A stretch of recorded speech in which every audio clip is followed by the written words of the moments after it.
All right, what's up, everybody? Thanks for waiting on us here in the chat. I see PC and Jess. Good to see you, Jess. Trees, Let's Farm is in here with us. All right, everybody. So today is another creationism debate with a.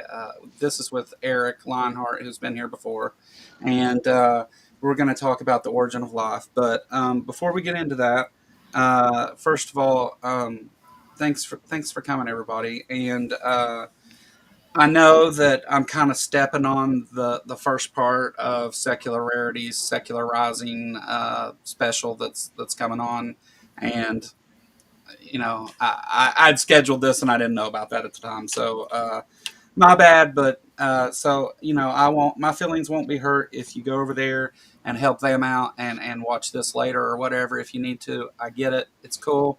Um, really, that's all I'm going to say about this. We've got some more of these coming up. The one for Wednesday had to be rescheduled to Saturday for Joseph's schedule. So that won't take place till Saturday. We'll do something different on Wednesday, though. But uh, with that, I'm going to let Let's Farm take this away from here, and I'll just be a participant from now on. Hey, everybody. I'm Let's Farm, and I'm going to be your neutral moderator for tonight. And I stress the word neutral. Our topic for this debate is the origin of life, and our debaters are Eric and Joe. Eric is taking the creationist side, and Joe is here representing science. The debate will be a 10-minute opening per side, followed by a 5-minute rebuttal per side. We then move to our open dialogue for an hour or so, with a short closing statement after. If you have questions for these guys, please tag a moderator or the Kentucky Atheist and we'll read them at the end. All super chats go to the front of the line. And with that, we're going to let Joe open for us. Take it away, Joe. All right. Thank you, Let's Farm, for coming and doing this on short notice. And thanks, Eric, for coming and agreeing to talk about this. I know this is um, sometimes a subject that can get kind of heated and stuff. So I appreciate you coming on a channel with atheist right in the title to discuss it. But all right. So the subject of today's debate is the origin of life. The most common natural explanation for the origin of life among scientists is the theory of abiogenesis, which just means that life originally arose about 3.5 billion years ago from inorganic molecules. Shoo, I'm gonna have to slow down. That these simple life forms became more complex over time. So let's talk about what work has led scientists to suggest abiogenesis.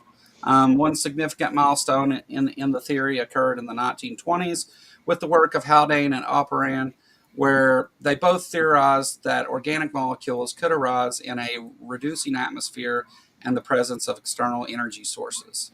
Another crucial milestone in the theory of abiogenesis occurred in 1952 with the now famous Miller-Urey experiment, which you may have heard of. Stanley Miller and Harold Urey proved how organic life could simultaneously arise from inorganic molecules in the conditions described by Haldane and Operan. In their experiment, Miller and Urey used highly reduced atmosphere with a mixture of hydrogen, ammonia, methane, and water vapor. A mix of precursor molecules mimicking the primordial soup was subjected to substantial amounts of electricity for extended periods, with the samples analyzed after the experiments. Observations of the resulting mixture revealed that simple molecules had started to form the complex molecules required for life. Since this initial experiment, several studies have used the Miller-Urey method to produce complex organic molecules, including proteins and RNA, further strengthening the evidence for abiogenesis. Abiogenesis violates no known natural laws and is the leading explanation for the origin of life on Earth, but there are others. Now, let me get to the important part of this. Even if abiogenesis was shown to be false and we had zero explanation at all, it would still provide zero credibility to the argument for a creation where God supernaturally creates complex life in a single event, giving rise to humans through a golem spell placed on mud or clay which then diversifies through multiple incestuous relationships between people who are claimed to be hundreds of years old. Understand that no amount of poking holes in science will do a thing to support the extraordinary claim that creationism best describes the origin of life. Creationists would have you believe that they don't need to provide a single shred of evidence or any reason at all to believe their narrative. They'll tell you that they don't reject science while dismissing the findings of entire branches of science. Don't fall for this trick. Creationism is not the default position. So I want you all to ask yourself a few questions as you listen to the claims we make about this subject. Are these claims based on logic and reason and or supported by evidence? Or are they based on irrational positions that not only are not evidently true, but also not evidently not true? I think at the end of tonight's debate, you'll side with me that natural explanations provide the best explanation for the origin of life, while creationism provides only claims with no explanations at all. And with that, I'm going to concede the rest of my time and let Eric go ahead. So thank you. All right. Well, thank you for that, Joe. Well, Eric, take it away. Hey, thank you, everybody, and thank you, Joe. Um, and thank you, Mr. Moderator. Uh, Let me say that I don't really agree with the way that this is beginning because not because I have anything against this format, but or the moderator or Joe. It's just that I believe that this is not a case of God versus science. I believe that this is a case of God being the most scientific thing available to us, the most the thing that aligns best with science. And let me tell you why. First of all, let's look at genetics. As a man, I can't pass on anything to my offspring that I don't possess. Now, one thing certainly has to be true. In the beginning, we either had to have a God or we had to have a universe. And that thing went on to become the creator of all that is. Now, if that's the case, then is Joe going to say that the universe itself is the mother of consciousness, intelligence, art, inspiration, that sort of thing? I don't think so. Universe, if a universe is dead, all it can pass on is dead. It's not passing on anything that's lively. Now, also, my esteemed Joe here, my friend here, Joe, he's telling us that all of this is testable, repeatable, and that's not true. When it comes right down to life, here's what we have to appreciate and admit to. He says that the building blocks to life can be recreated. Well, let's see the recreation of a cell. Let's see the cell that self assembles. It doesn't happen. The most important thing in nature that has to be brought forth in order for life to come about is you must have a living cell that self forms. Abiogenesis must form a living cell, and that simply doesn't occur in nature at all. It's never been observed to occur, and it's never been caused to occur in a laboratory.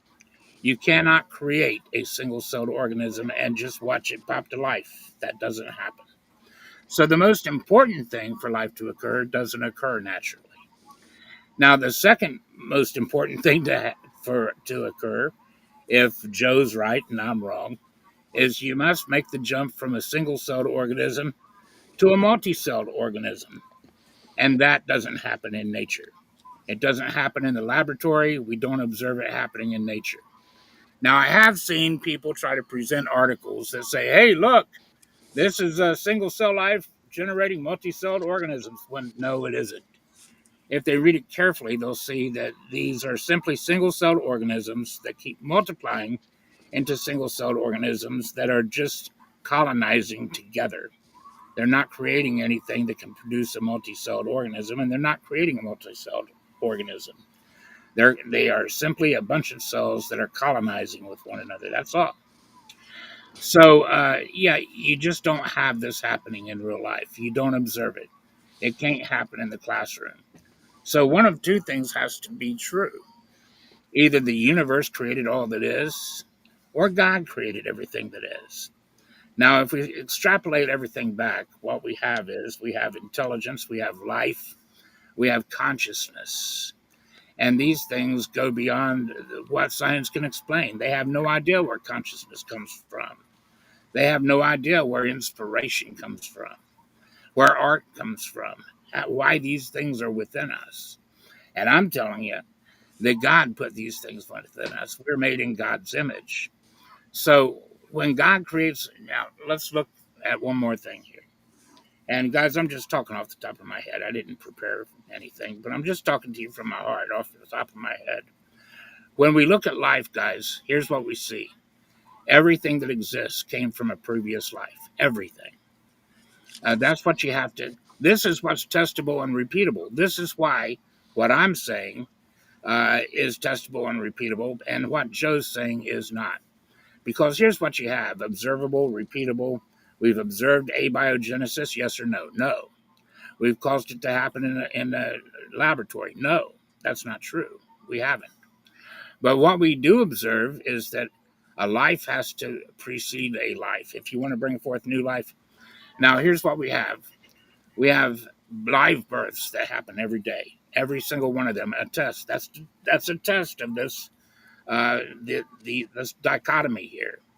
And every single live birth proves that abiogenesis didn't bring forth that life, but a previous life brought it forth. And then you have eggs, spider eggs, fish eggs, it doesn't matter, insect eggs. Every egg brings forth after its own kind and its own likeness. And there's billions of those that hatch every single day. And then you have the third way of reproduction is mitosis, the single cells. And they produce sister cells, identical sister cells. But it takes a life to create a new life. And in no other way do we see this occurring. So if we extrapolate this all the way back to a dead universe, then there's no life to bring forth life. There's no consciousness to bring forth consciousness. But if we take this back and we extrapolate a God at the beginning, then yes, it stands to reason. God can bring forth life. God has a consciousness. He can bring forth the consciousness. God has intelligence. He can bring forth the intelligence. Certainly, a dead universe didn't do any of this. So there you go, guys. When it comes down to the testable, repeatable stuff, trillions of times a day, when you include mitosis, in the human body alone, over 300 million cells divide in each individual body every single day. Multiply that by 8 billion people, and you have all of these trillions of reproductions every single day. Everyone attests, backing everything that I'm saying here, to Joe's zero for abiogenesis. All through time, all through observation. We don't observe a single one for you, Joe. Not a single one. And every single instance of life coming forth trillions of times a day verifies what I'm saying, what I'm telling you. So I, I'll concede the rest of my time. All right. Well, thank you for that, Eric. And Joe, now would be your 5 minute rebuttal. So, first, I want to point out that maybe there's a little bit of confusion here. The theory of abiogenesis doesn't speak to life bringing forth life. That's a different situation. The uh, and I mean, if you're if you want to say that well, you need that first cell, which um, proposing you're still proposing abiogenesis. You're just saying that God did it, which doesn't really explain anything. You started out though with saying that God most aligns with science, and this is just not the case. This is not what we see. God doesn't provide any novel testable predictions about the world around us. Just doesn't. God is not an explanation for anything. It's a claim of a being to where you would still need to explain the how, the method by which God does those things. So you said you had to have God or the universe, and I don't understand. I don't really even understand that claim. Recreation of a cell is not what's required to show that abiogenesis is a probable explanation. Um, just because they haven't succeeded in the outcome that you would like to see doesn't mean that they haven't created the precursors for life, and they absolutely have in the lab repeatedly too. And origin of life science is one of the fastest growing branches of science where they do this. They've done this in a number of different ways. In fact, now we don't just have the theory of abiogenesis. We have several different ways abiogenesis could have occurred, amyloids and RNA world and the various different things. And so you don't, you need single cell life to multicellular life. And you said that they're only colonizing, that we don't see singular cellular life evolving into multicellular life. This is false. We've actually observed this, and not just a colony of cells either. We've seen that these cells work together and rely on each other in one organism. We have seen this happen in the lab repeatedly. So, in fact, I want to say E. coli is one of the ones that they've seen this in. I don't remember exactly on that, so I wouldn't swear to it. But I think E. coli was one of the ones where they've they've set this test up. But anyway, universe created it or God did. That's a complete false dichotomy. This is not. There's a number of natural explanations that could lead to the conditions for life to arise. And the universe doesn't have agency to create anything. And me personally, I actually argue that an all-knowing being doesn't have agency either, but that's a whole different thing. Um, uh, no idea where consciousness or art comes from. They come from the mind. Those things are products of the human brain. We understand the parts of the brain that make those things possible and what parts of the brain we use to do it. Now, granted, we don't have a full understanding of those things, but I don't think that any reasonable person would suggest that that is the bar we need to meet either. Um, you said when we look at life, everything comes from life. Everything comes from consciousness. This is a, uh, a rewording of the Frank Turek thing that he said years ago that's been beaten to death. The fact of the matter is that this is exactly what this describes. Is we do have a natural explanation that works for explaining life coming from non-life or inorganic materials.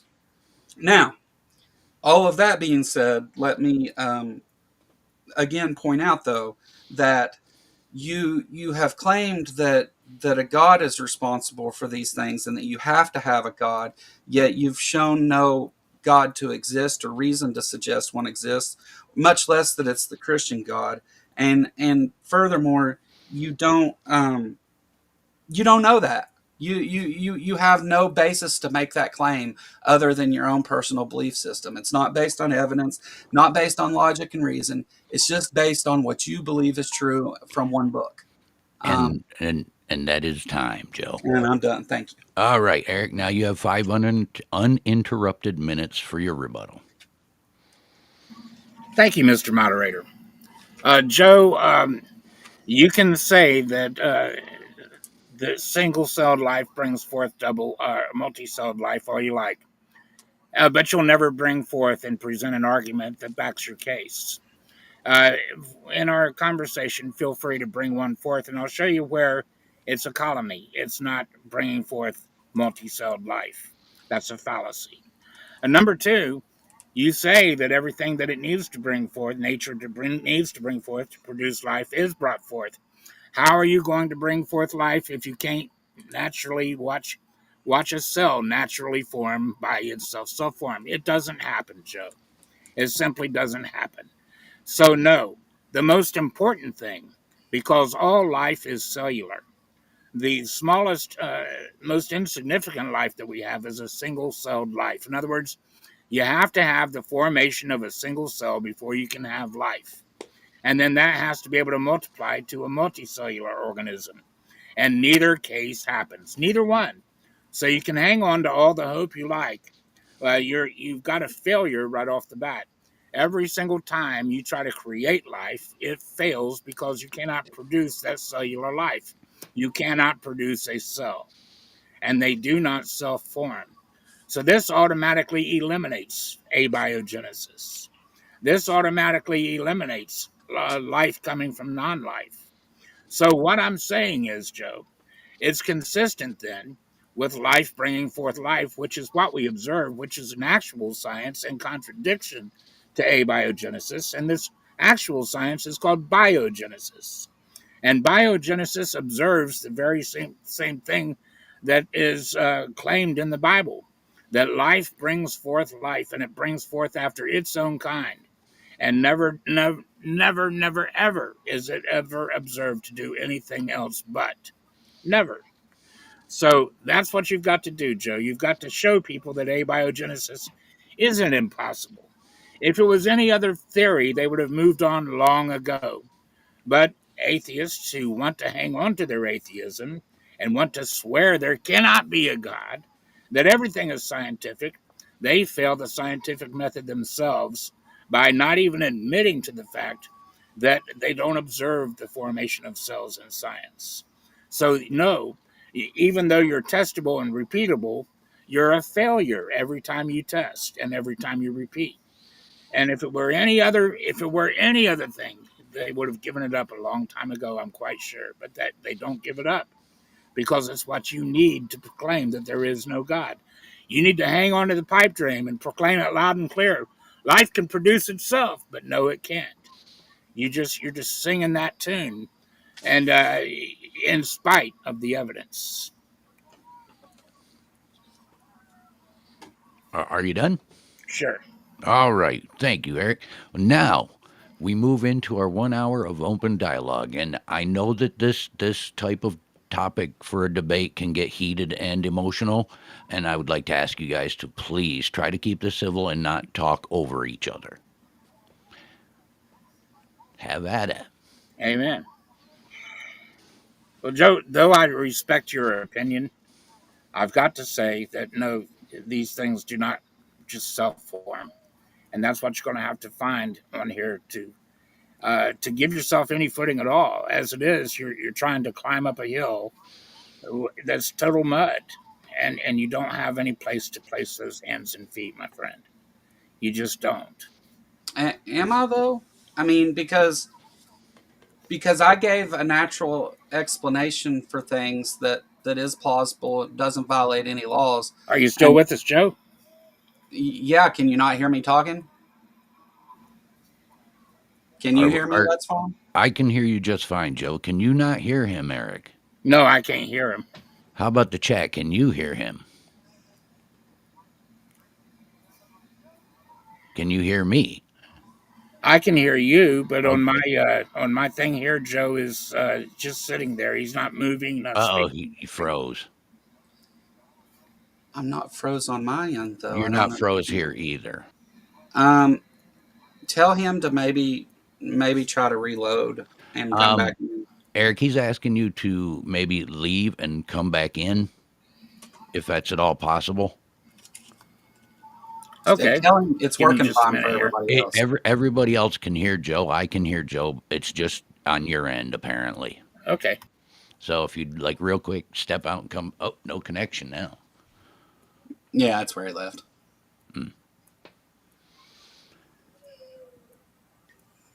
We'll give Eric a second to get back in here.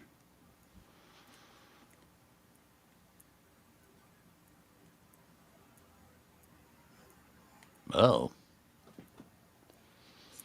He'll come back. It'll take him a minute to get through the all the setup thing. yep. All right. Well, uh, while we're waiting on him, thanks everybody for coming. Hey, say hi to Sweet Pea out there. Hi, Sweet Pea. Nice to meet you. One of my co-owners. There he is. There he is. One of my co-owners at Let's Debate. Yeah. Oh, awesome. All right, Eric, can you hear me now? Uh-oh. Hello, Eric. Can you hear me? Yeah, I had to unmute my microphone. Sorry, guys. I can hear you both now. Okay. Well, let's continue. Okay, so where we are, you said that I was just trying to go up a muddy hill. So here's the thing. When I'm providing a natural explanation backed by uh, an incredibly fast growing branch of science, doesn't mean that it's absolutely true. That's fine, but the part where I say that this doesn't violate any natural laws or anything is extremely important, because what you have done is said, no, you're wrong. Therefore, the default is my position that God did it, and we need a God to do it. Now, I've just given you a way, whether it's produced what you want or not, and also you don't need to produce cells to be able to produce life. You just need to be able to just you just need DNA to be able to reproduce itself, or RNA. Well, may I ask you how you're going to produce life without a cell? Well, that comes later. Yeah, so Are you saying you really don't need a cell to have life when all life, that's not the first thing you need. Is what all I'm life? saying. Well, I didn't say it's the first thing you need. What I'm saying is, eventually, you're going to have to be able to create a cell. A cell is going to have to self-form if you have a natural explanation to all life. So, Eventually, a single cell is going to have to form, and you do not have that. oh, okay. So let me give you a little bit of background here. So the first of all, what you're calling a cell probably isn't the same as those simple cells were then, but I understand. We both understand each other anyway. Um, okay, so under like amyloid world, um, amyloids are able to join together with these proteins and help and they can reproduce. The amyloids can. They can make copies of themselves. Not reproduce. Probably wasn't the right word, although it fits. But they can make copies of themselves, and so whenever in the amyloid version, when they join with these with these other molecules and proteins. Could you define amyloid? Sure. So let's see. I've got it on my screen here. I had it up just for this. Am I not looking at the right screen? Okay. Where's the definition at? And while you're looking at that, can I ask you another question? Do you assert that life exists without cells, without being cellular life? Well, I would say that we do see cells in life, but that in order for the theory of abiogenesis to hold true with most of its predictions, that you don't need to get that far yet. Well, Like once we get to the point that we're producing actual cells and stuff, evolution takes over from there.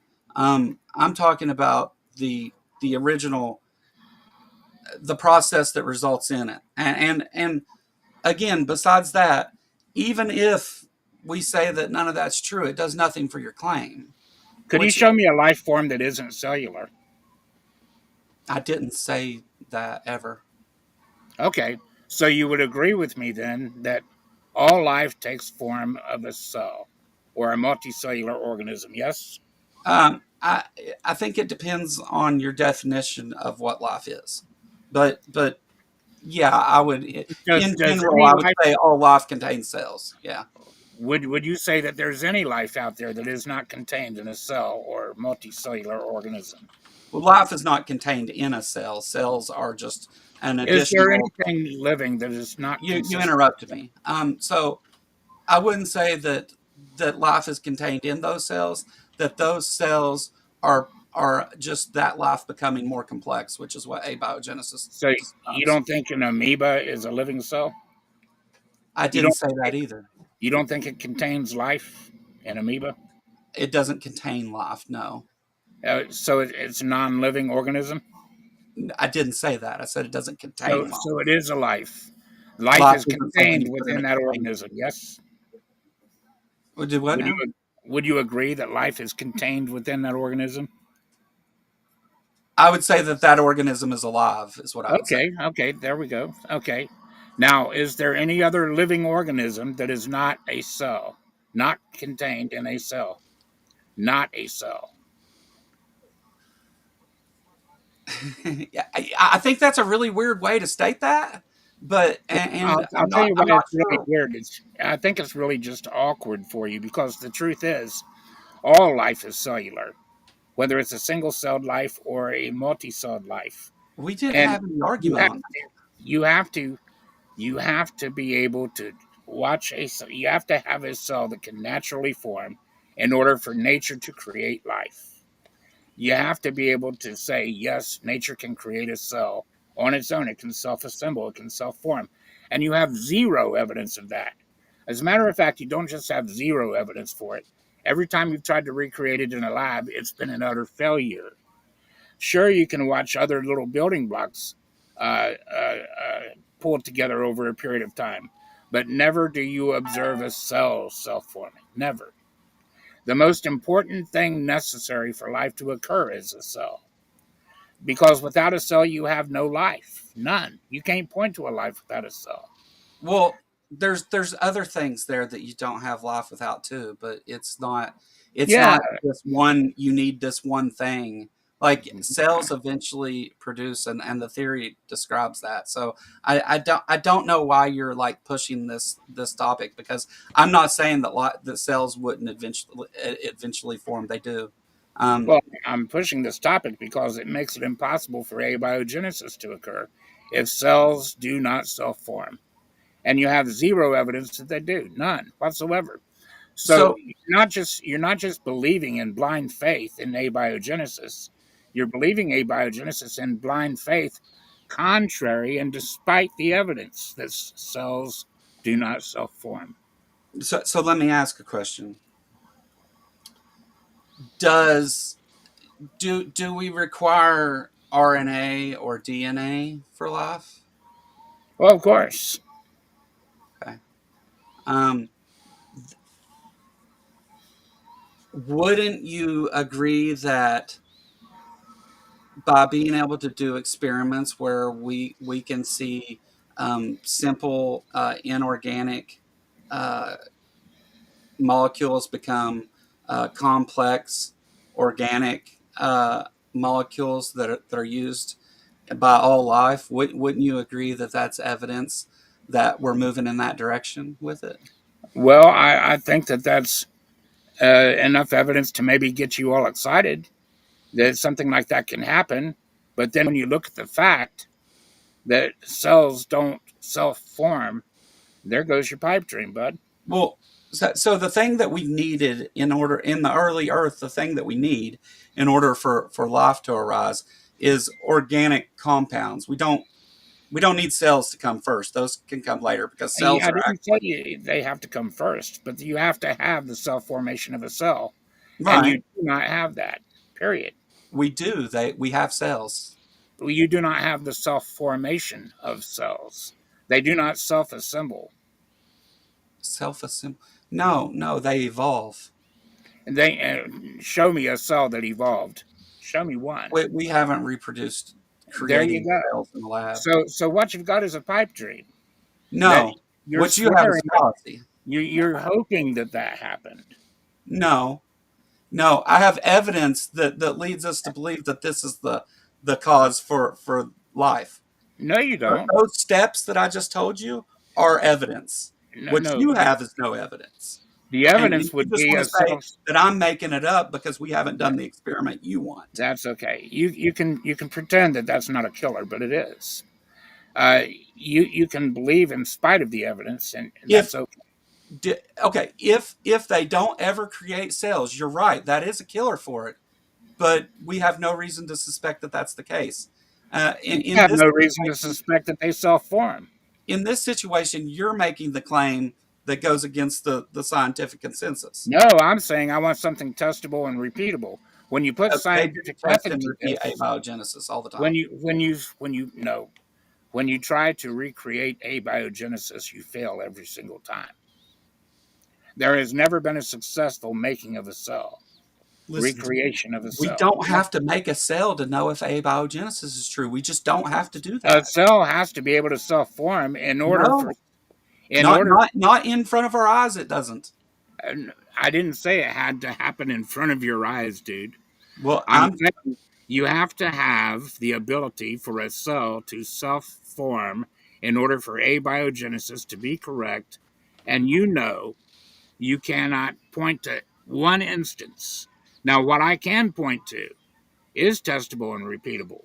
Let's watch all the trillions of cells divide every single day. And it's going to attest to the fact that what I'm saying is true.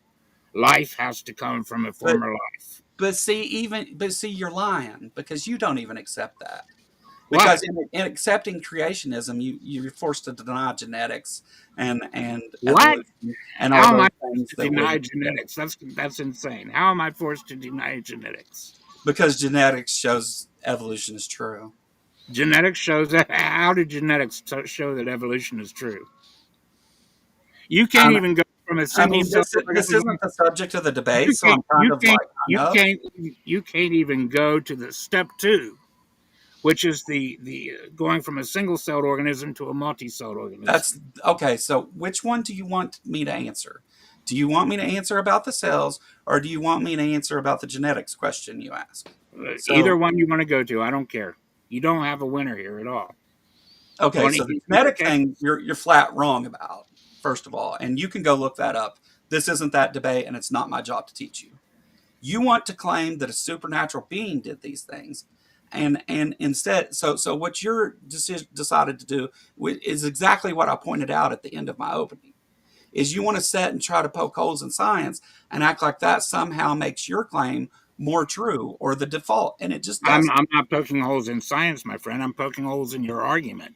There's a difference. I love science. I believe You in poked holes science. in an argument I But didn't make. when we look at the science is backing the fact that abiogenesis does not occur because cells do not self form. Abiogenesis didn't occur because you need intelligence to create intelligence. One more time. You need The consciousness to create. formation of cells is not a requirement of an experiment in abiogenesis Well, I'll to tell you show what. that life is possible. When you can It's show not, me a not life, required. when you can show me a life that is not cellular, then you've got an argument. But That's not my you know, argument. well, show me a life that's not cellular. you I feel like you're dancing around this question as No, if things are I'm purposely dancing in a not solid engaged. fact, dude. You're telling me that you don't need a cell for life to be created. Yeah, I want to you see an set that example. standard, not anyone Show else. me an example of that. Give No, me something to back your words. no. Show So, something to back your words. so you're just going to Show say, show something to back that God did it, and I'll show you something to back mine. How's that? well, here's my claim. My claim is that it doesn't self form. You say it does. Show me. You're going to claim I'm wrong. So Show so me. so here's why I have a problem with that, because when we talk about these inorganic compounds or molecules coming together, right? They eventually form RNA, right? They don't So form so cells. huh? They don't form cells, and you need a cell to create Okay, life. let me finish before you say the same stupid thing again. So Well, prove me what wrong. If it's stupid, I'm going to if prove you'll me shut wrong. the fuck up. Okay. So whenever we see that RNA form, RNA can replicate itself, right? Once life begins, once that process begins, the theory of evolution takes over. Mm-hmm. So whether it be some part of that RNA that's added later or some function of it that later changes, we have cells. So We have cells. Show me the cell that we can set self-formed. up all of the precursors up to Joe, creating cells Joe, in a come on. lab because it's really Don't, hard don't just and tell me, may have taken millions of years, billions of years even. Joe, don't just tell me we've got cells. Well, I know we've got cells. you're Show me, setting the goalpost show at an me, unobtainable position is what you're trying to do, and show it's me the dishonest. cell. Show It's me the dishonest cell. at best. Show me the cell that self-formed, Joe. No, No, you can't. That's right. I don't Thank have to. I you. don't have to for any of that. Okay. So then, I'm nowhere in my you can't. nowhere in anything I've said did I say we created Thank you. cells. So Did I? Joe concedes the point that he cannot point out any cell that ever self-formed. You're just dumb as Therefore, fuck. therefore, Joe is conceding to the point that a cell couldn't have formed. He's conceding the point. Life could not have come Which is about. not a point to the debate. I Life can could see the point that means nothing to the thing we're talking about. Sure. life could not have come about any other way. Then, Are you going to show us God did it now? well, it looks like No. you just lost that, Joe. Lost what?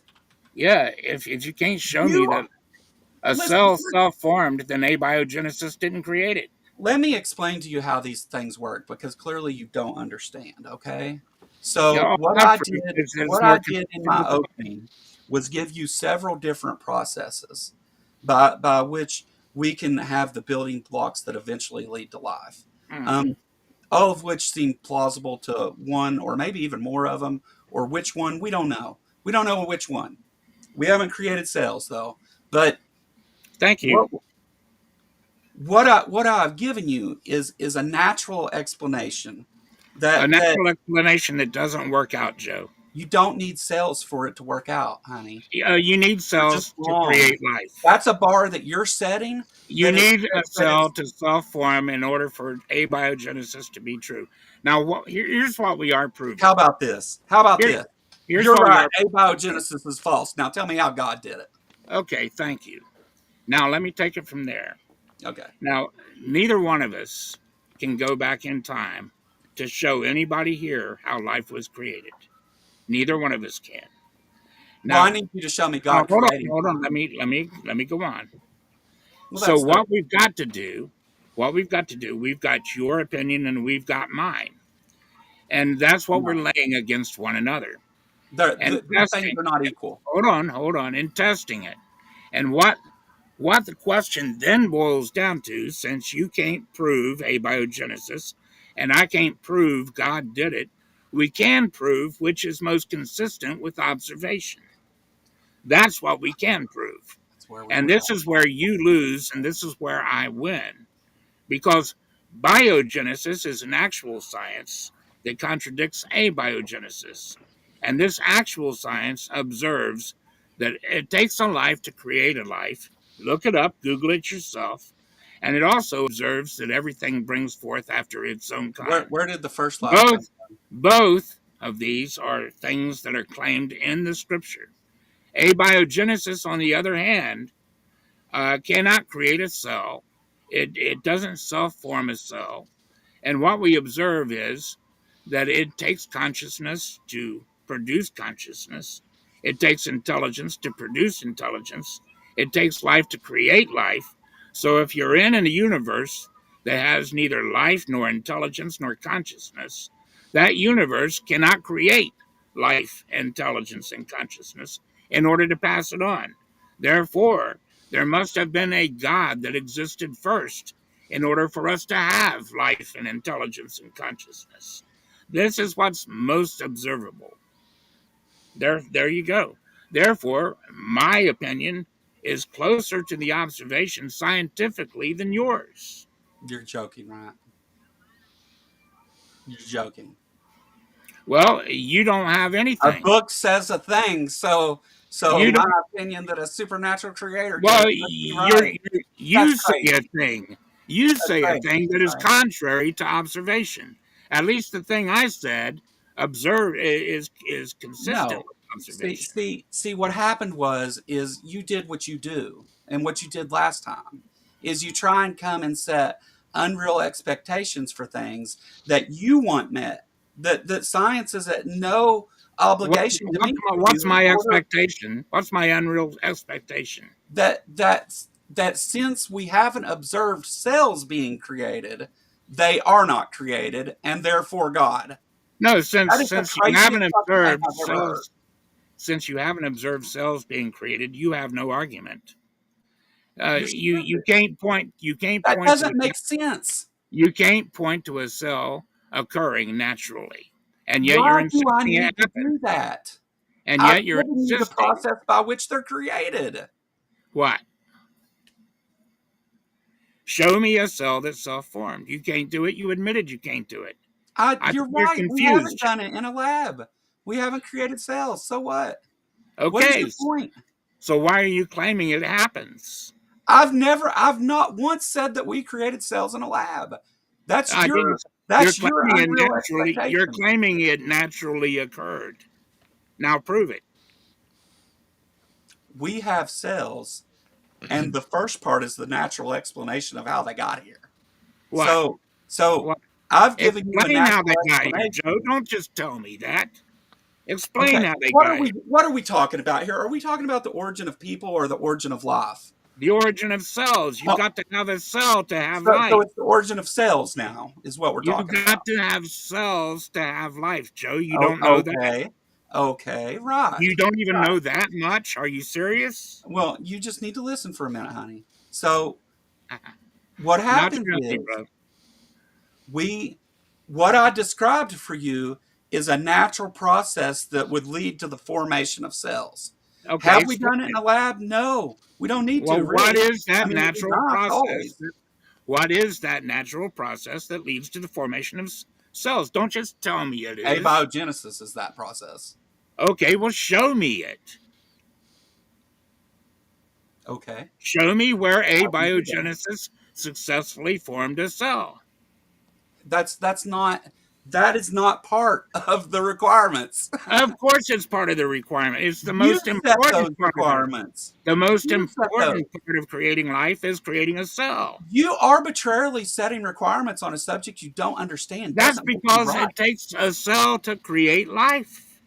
You can't have life without a cell. Sometimes cells are life, which is what I would contend. Show me a life that doesn't happen to have a cell.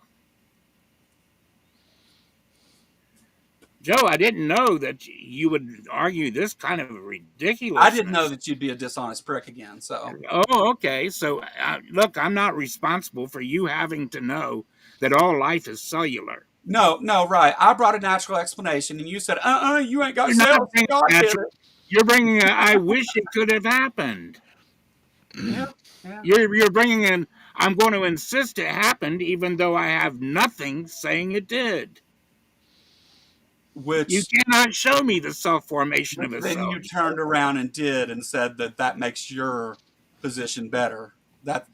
What That's why I got upset with makes you my position more because consistent it with was a really observation? dishonest thing to do. Of course, mine is more consistent with observation because I'm the one that's telling you all life brings forth after its own kind, and it takes a life to bring forth a life. You Now can't prove any different. the chat's telling you Every the viruses aren't cells. every single life that's ever been observed, all the trillions of lives that have ever come forth every single day, attest to me, Well, you've and they got an example deny in and they chat deny that is different. zero to abiogenesis. You've got an example Zero in for chat. you, trillions a day for me. You've got an example in chat that says something different. What? Viruses are not cells. What? Viruses are not cells. Oh my goodness. Do Oh my you goodness disagree with gracious. that? Every cell, every life form is cellular. Every single one. Whoever said that is dumb as a box of rocks. Mm, Now you can hang your hat on that rack if you like. But I'm just telling you that they said you're it. just going to look even I more don't. ridiculous. I'm just telling you they said it. Well, you I can don't look think that ridiculous if viruses you came like. first. Yeah, well, yeah. Every single life that exists exists within a cell. Yeah. Period. So since we haven't replicated cell, or since we haven't produced cells in the lab, all the rest of that stuff's useless information then, That right? just means that your insistence is in spite of the Forget facts. about me. I want to talk It's in about this. spite of what we observe scientifically. It's in spite of what's testable and repeatable. What's testable and repeatable proves that it takes a previous life to create a life, and everything brings forth after its own kind. Therefore, abiogenesis and evolution are dead in the water. But you can feel free to believe in But it if you that's like. just not the case. That's a lie. You made Okay, that well, up. prove me wrong. You made that up because it doesn't Prove me fulfill. wrong. You cannot. You cannot show us the life that is Yeah, I not can't prove existent. that your nonsense You is. cannot show me a life that is not existent inside a cell, and you cannot show me a life that did not come from a previous life, and you cannot show me a life that did not come from its own kind. Now we have three examples: viruses, viroids, and prions. All not cells, and they're right Why? because they don't have the constituent parts of a cell. They don't have ribosomes, nuclei, organelles. They don't have any of that stuff. So And are they what's not alive life? within that? What's alive within that? You don't know that viruses are not counted as life? So you're gonna argue that viruses aren't alive? That's what scientists say, dude, not me. Well, no, you're the one who Scientists said say no, no, no, viruses no, no, are no, not no. alive. Bullshit. Now, don't lie. Hey, I'm not. Scientists, If you don't know that, I'm not going to fix you, dude. scientists did not You can set the just goalposts there. You did what? with the cells. Scientists didn't do that. You did that. Now, admit you were wrong. What? That cells are required for life. Well, show me where they're not. Show Viruses. me. I just did. Show me a life that is not Viruses. I just did. existent. What?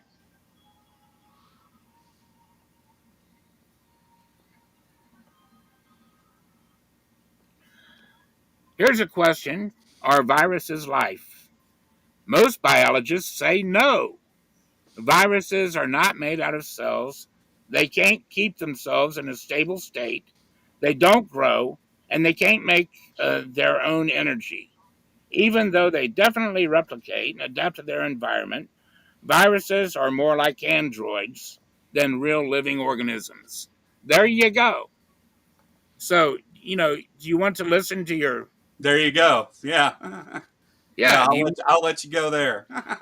Yeah, We can viruses move are on not now. life, most scientists say. So Okay. there you go.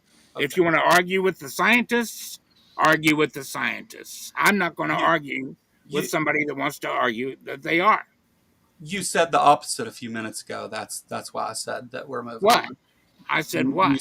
you said that cells were or that viruses were living things, and that I was stupid to Did say that not they weren't say made of viruses cells. are living That's what things. you said that I was stupid to say I they said weren't made of no such cells. thing. I said you're crazy for listening to this idiot that's trying to tell you Yeah, viruses it's are like living. half the chat now is talking about it, and they've went and found sources and everything. So it wasn't Yeah. an idiot. Well, I just read to And, you and if you've got a sources. problem with me, you can say so. But I just read to you sources that say viruses are not living creatures. So there okay, you go. okay, According to the consensus of most scientists. yeah. And So why did they say viruses are not cells or not why living did you say creatures? they were? Partially, I didn't say they were. You did. You're a You little said more on exactly single that. players than they were. You said I'm stupid for listening to that. That viruses are definitely cells because they're living organisms. No, I did You even not say agreed with that. me when I said, "Are What they I living just read organisms?" to you said viruses are not cells. They are not contained within Okay, cells. fine. That's what I just read to you. I know. I know. You read that after you said the Honest other thing. Is what I'm trying conversation. to tell My you. goodness, come on, be for real, dude. Let's just look.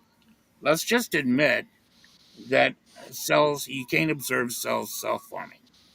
You can't observe that, and that I will admit life, that when you admit that it's not a all requirement life, for the theory of all abiogenesis. life. And also, you need to admit all life is cellular because it is. You can't point to anything that is life that is not contained within a cell. Not one thing. That's not the that is neither the criteria that I set up, nor Did the theory of abiogenesis set that up? That is you. That is 100% you. What? Show me a life that is I've not answered contained your in a cell. question. Please move on. So you can't show me a life that's not contained in a cell. No, I can't. Now, please move on. Thank you. So then you don't have anything to rest abiogenesis on. All you have are your hopes, your wishes, your And preferences. all the evidence that it's true. What evidence? You That's need a what cell my to opening was. form to claim that you've got that evidence, and My you don't. my opening had experimentation, which Your showed opening, observations that your opening that was unaware of the fact that cells do not self-form. it You're didn't have anything to pretending, do with cells, you're and nor does pretending like you abiogenesis. can. You're pretending like all the building blocks of life self-form. Do you hear me telling you to move the fuck on? Do you hear that? Well, oh, Now, do you want to don't move on, or do you you want to don't piss want me me to off, you and we don't can just fight about okay. this for the rest of the time? Where So you're saying I said you don't something like I to be didn't shown fucking to be say, wrong. because I didn't say it. So either we can move the fuck on, or we can sit here and argue back and forth about something that I didn't say and that abiogenesis Well, didn't say. I think this shows that you've already lost, my friend. Good, good, good, good. I'm glad you So think that, because you what look do like you a want to do? goddamn idiot. Okay. You know So that? do your friends have any questions they would like to ask? Fuck I could you. move on. Oh, I could Fuck move on to you. other things too. I'm thinking this debate's over now. I could move on. We could talk about other aspects of science, Then like, why didn't you do that when I for said it 5 instance, fucking times? well, for instance, I could bring up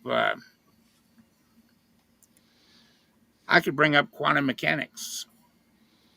How Okay. about the fact, if we want to keep this in science and talk about God, how about if we talk about the double slit experiment? Is everybody familiar with that? Yeah. See, the double slit experiment, a lot of people postulate that in order for the collapse or the collapse of the wave function to occur that we see in the double slit experiment, there has to be an observer. And unless there's an observer, you're not going to get a collapse of the wave function. Meaning that unless there's an observer present, matter is not going to act like matter in the case of the double slit experiment. Matter is going to act like energy, uh, and meaning that particles, atoms, molecules, etc., will not act like particles, atoms, and molecules unless they're observed. Now, if that's the case, I'm sure you assume the Big Bang occurred. Now, Are you let's ready for me to respond to what you just said that was wrong? well let me make my point. Sure. Well, I want to do. Can we do one point at a If I time and can see if make you make my reply? point, I'd be glad for you to. Okay, go ahead. My point is this: then, in order, if you do believe in the Big Bang, and I believe it's totally possible, but if you do believe in the Big Bang, then for m to equal e for e to equal mc square, for matter to act like matter, for our particles and atoms to act like particles and atoms, there had to be an observer at the time of the Big Bang.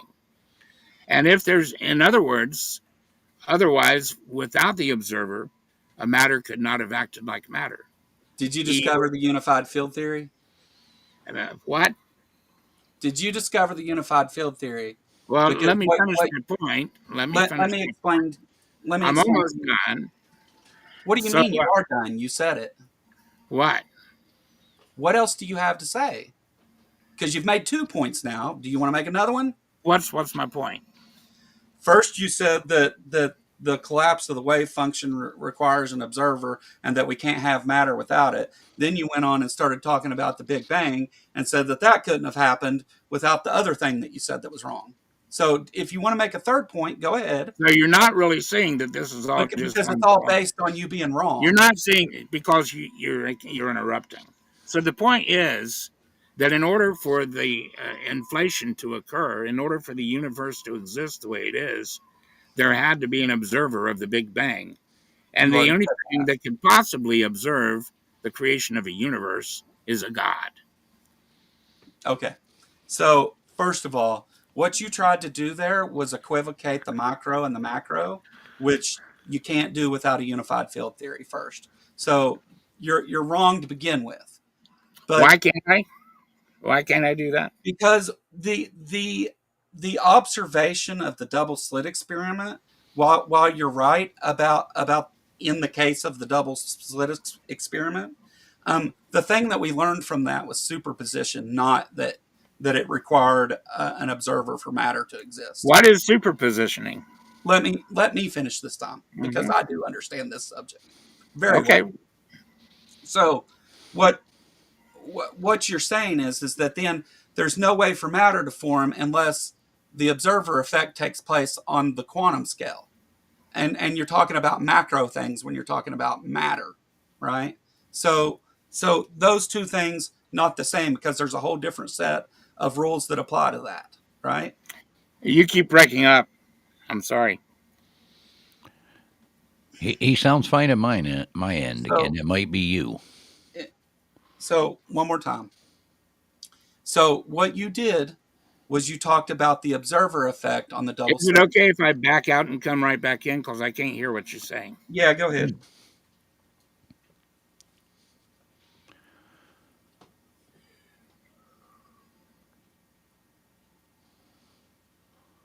He did that on purpose.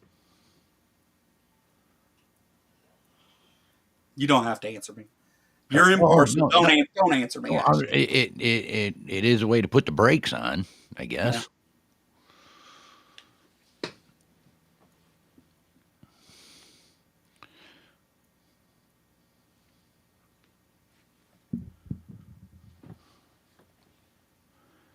Well, come on, Eric. I know it takes a minute to get back in. There we go. He's back. All right. Can Okay, you? I'm back, guys. Can Okay, you? so you're telling me where I'm wrong now? Yes. So you described the breakdown of the wave function because of the observer effect, right? Right. Well, that's what science tells us. Yes. No, that's a real thing. You're not wrong that occurs, but that's not contingent upon matter forming. Matter forms in the macro. The quantum mechanics behaves different. Macro things don't have superposition, so it violates How do nothing. you know that macro things do not superposition? We don't observe that. Well, how do you know that macro things do not superposition? Everything that we I send to don't. Earth. Okay. Science doesn't Well, pretend let to me let know me let me 100% counter things. that point then, real quick. We keep sending bigger and bigger and bigger molecules. Some people say that it's only light, photons that this occurs with. Well, that's not true. They send particles, they send light, they send atoms, they send molecules, and they're up to over 17,000, I think it is now, molecules. And the bigger they go, the more it just keeps superpositioning. So to say that there's a limit on positioning, superpositioning, you're making that up. So They don't you're know that. telling me that macromolecules experience superposition? Yeah, I can show you articles right now where like they sent through 5,000 atom molecules and they superpositioned. Yes. Well, so let me before we get to all that, let me see if I can determine the difference here. You're not saying that complex molecules do that. You're saying that atoms of other things do it, which is No, still I'm on the quantum saying scale. molecules are made up of so many atoms. So you're saying multiple balls of atoms experience superposition? Yes. No. Yes, well, that's your ignorance. If you look it up, Yeah. you can check it out right now. 5,000 molecules, 5,000 atom molecules superpositioning being sent through. Yes, we have those articles. Yes, we do. So what I'm saying is, what I'm saying here is this, guys. Uh, just about every science that we go to screams God, whether it's biology or quantum mechanics. Let's look at consciousness and the soul. Let's look at near death experiences. Let's look at experiences people have with that we could call occultish experiences. For instance, my father was a pagan. He was a worshiper of literal devils and demons. My mother was a Christian. So I've seen things on both sides of the fence. But you would say that both of those are non existent, and most of the world would disagree with you. Then we can go on with divine relationships, people that actually claim to have a relationship with the divine creator, and people that pray for healings, people that get healed. And these things are many times documented. And then we have dark matter and dark energy, guys. When it comes to dark matter and dark energy, this was the last hope to save our current most popular model of the universe. Because when it comes to this current most popular model of the universe, here's what they found out. They started off with the Big Bang, but what falsified that was flatness and horizon. So then you have Muth coming through with inflation in 1981, but he said in his own peer-reviewed paper that the mathematics didn't work out; it needed further adjustment. So then they added what was it, string theory to inflation, and then in 2013 through 2015, they were able to test its for supersymmetry at CERN, and those tests failed. And that's when they came out with dark matter and dark energy, and they said dark matter and dark energy fixes it all because it's the dark energy that's expanding the universe, and it's the dark matter that's holding it all together, keeping our galaxies and solar systems Yeah. flying apart.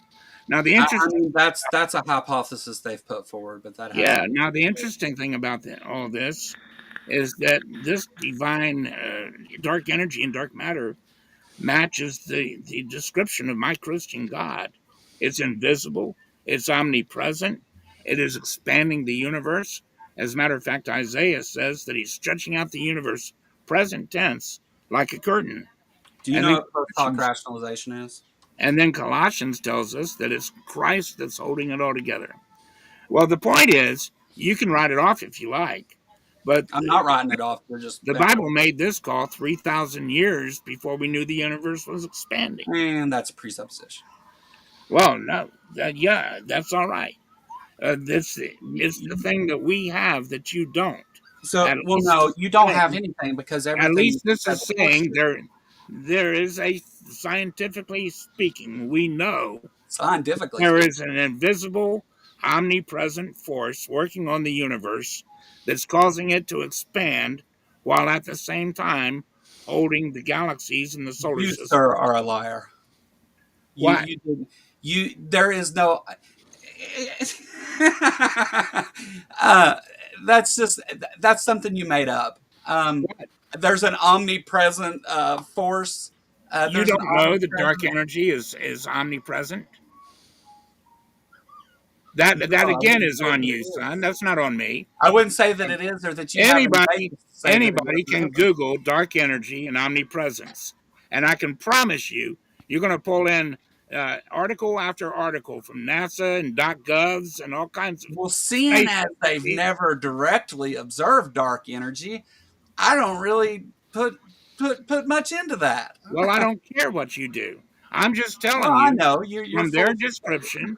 From their description, it doesn't matter what you think. everything you have said since the thing you were wrong about, which I went and looked up on the quantum stuff, by the way. What? But What was I wrong everything you about? have said since then has just been you making claims, empty Oh, okay. claims about stuff that you can't show's true in any way whatsoever. I can't. But Okay. they're not just that you don't have any evidence that those things are true. You don't have any reason at all to suggest they're true, other than you believe in that God. Okay. And as to my other question about post hoc rationalization, the reason I asked that because what you just did is said, well, dark energy and dark matter, scientists have discovered those things, which discovered is kind of a strong word, but either way, what you did was then go and try and make that fit to your biblical beliefs um, that you already held, which is post hoc rationalization. It's Okay. there's it doesn't mean you're wrong. It just means that it's fallacious to make that assertion. Listen to this. American Physical Society. Omnipotent dark energy. There you go. The Guardian talks about dark energy and dominating the universe and its omnipresence. Do you have Uh, a scientific paper rather than a yeah, journal? all kinds of them. I'm reading them off to you, dude. No, Find those some, aren't scientific papers. Those are find journalists. something that's proving me wrong. Those aren't the same thing. So occasionally, you know what? Have you ever seen these things that they do? Like they'll get on the news and they'll say, "Oh, this thing completely changes our understanding of the Big Bang, and we may not. The Big Bang's completely changed." You know what I'm talking about? Like, I'm sure you've seen that before, right?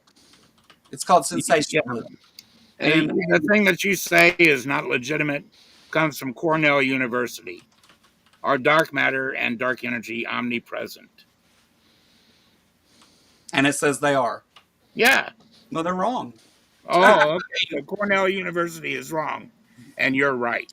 They're wrong to make that assumption. I'll put Oh, it that they're way. wrong, and Little Hillbilly from Kentucky's right. Have we directly observed dark energy or dark matter, either one? Well, look, you can deny the things that I've said, No, just but answer the that's question. Cornell University that you're arguing with now, Instead of and continuing, NASA. So instead of there you just go. continuing to go on and be a smug asshole, just answer the things that I said. Right? Can you do that? What's your Have question? we directly observed dark energy or dark matter, either one? Directly observe the creation of a cell. That's rather You think I'm double-minded. gonna start cussing, don't you? What's that? Is that really what you want to? Because if you want to, if that's the game you want to play like that, then we can do that. I don't know. Well, Moderator, whenever I say, "Have you directly observed those things?" and you go back and say, "Have you directly I'm observed the asking the cell?" moderator if he can hear me. I can hear you. Okay, thank you. Okay, so yeah, so now all of a sudden, no, now that it's convenient for you not to observe cells cell forming, you're going to insist on something observable. And I just gave you When you something. make claims about that thing, You yeah, can observe. You can observe the articles I just gave you from Cornell. I never made any claims about cells. You did that. So, Yeah, so the fact yeah. that I didn't. You're the one claiming they self form. Okay, I'm talking now. We sat and waited on you to say all that nonsense. Now let me say something. Oh, So, that was so, nonsense. Cornell so, University is nonsense compared to your hillbilly denial. That's cool. yeah. Okay. So whenever you said that thing about the cells, the problem is I never asserted that. You did. That we needed to find those cells. And then whenever you said the thing about dark matter, you made the claim that it's omnipotent and everywhere and all this. And I said, have we directly observed it anywhere? Because we haven't. So to say that it's omnipotent What and do they observe?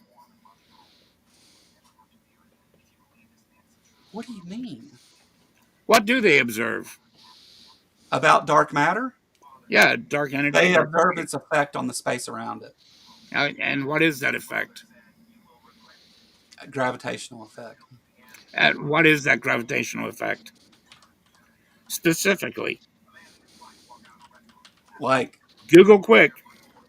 I don't need to Google. I understand these things, unlike you. Mhm. That's why you're Googling. No, I, that's me you're type. looking me in the face, dumbass. Okay. Like, what am I Googling? You're looking, here's Okay. my hands. Okay. So Would you go like on. me to keep them up here so I'm you don't say waiting. that stupid thing again? I'm waiting to hear your explanation. Okay, so dark energy they think is what holds universes together. Or maybe I've got it back. No, dark matter is the thing that holds different solar systems together. Or I'll get the right word in a minute. Galaxy, Galaxies. solar system. Galaxies. Yes, you're right. Yeah. Um, And dark matter is the thing they believe that holds those together, and they think that dark energy drives the expansion of space. But there's also a leading theory that dark energy is related to black holes, and that it's not a thing itself at all. So again, that's why I said, have we directly observed these things? well, what we do observe are the forces, the powers that are working over the universe.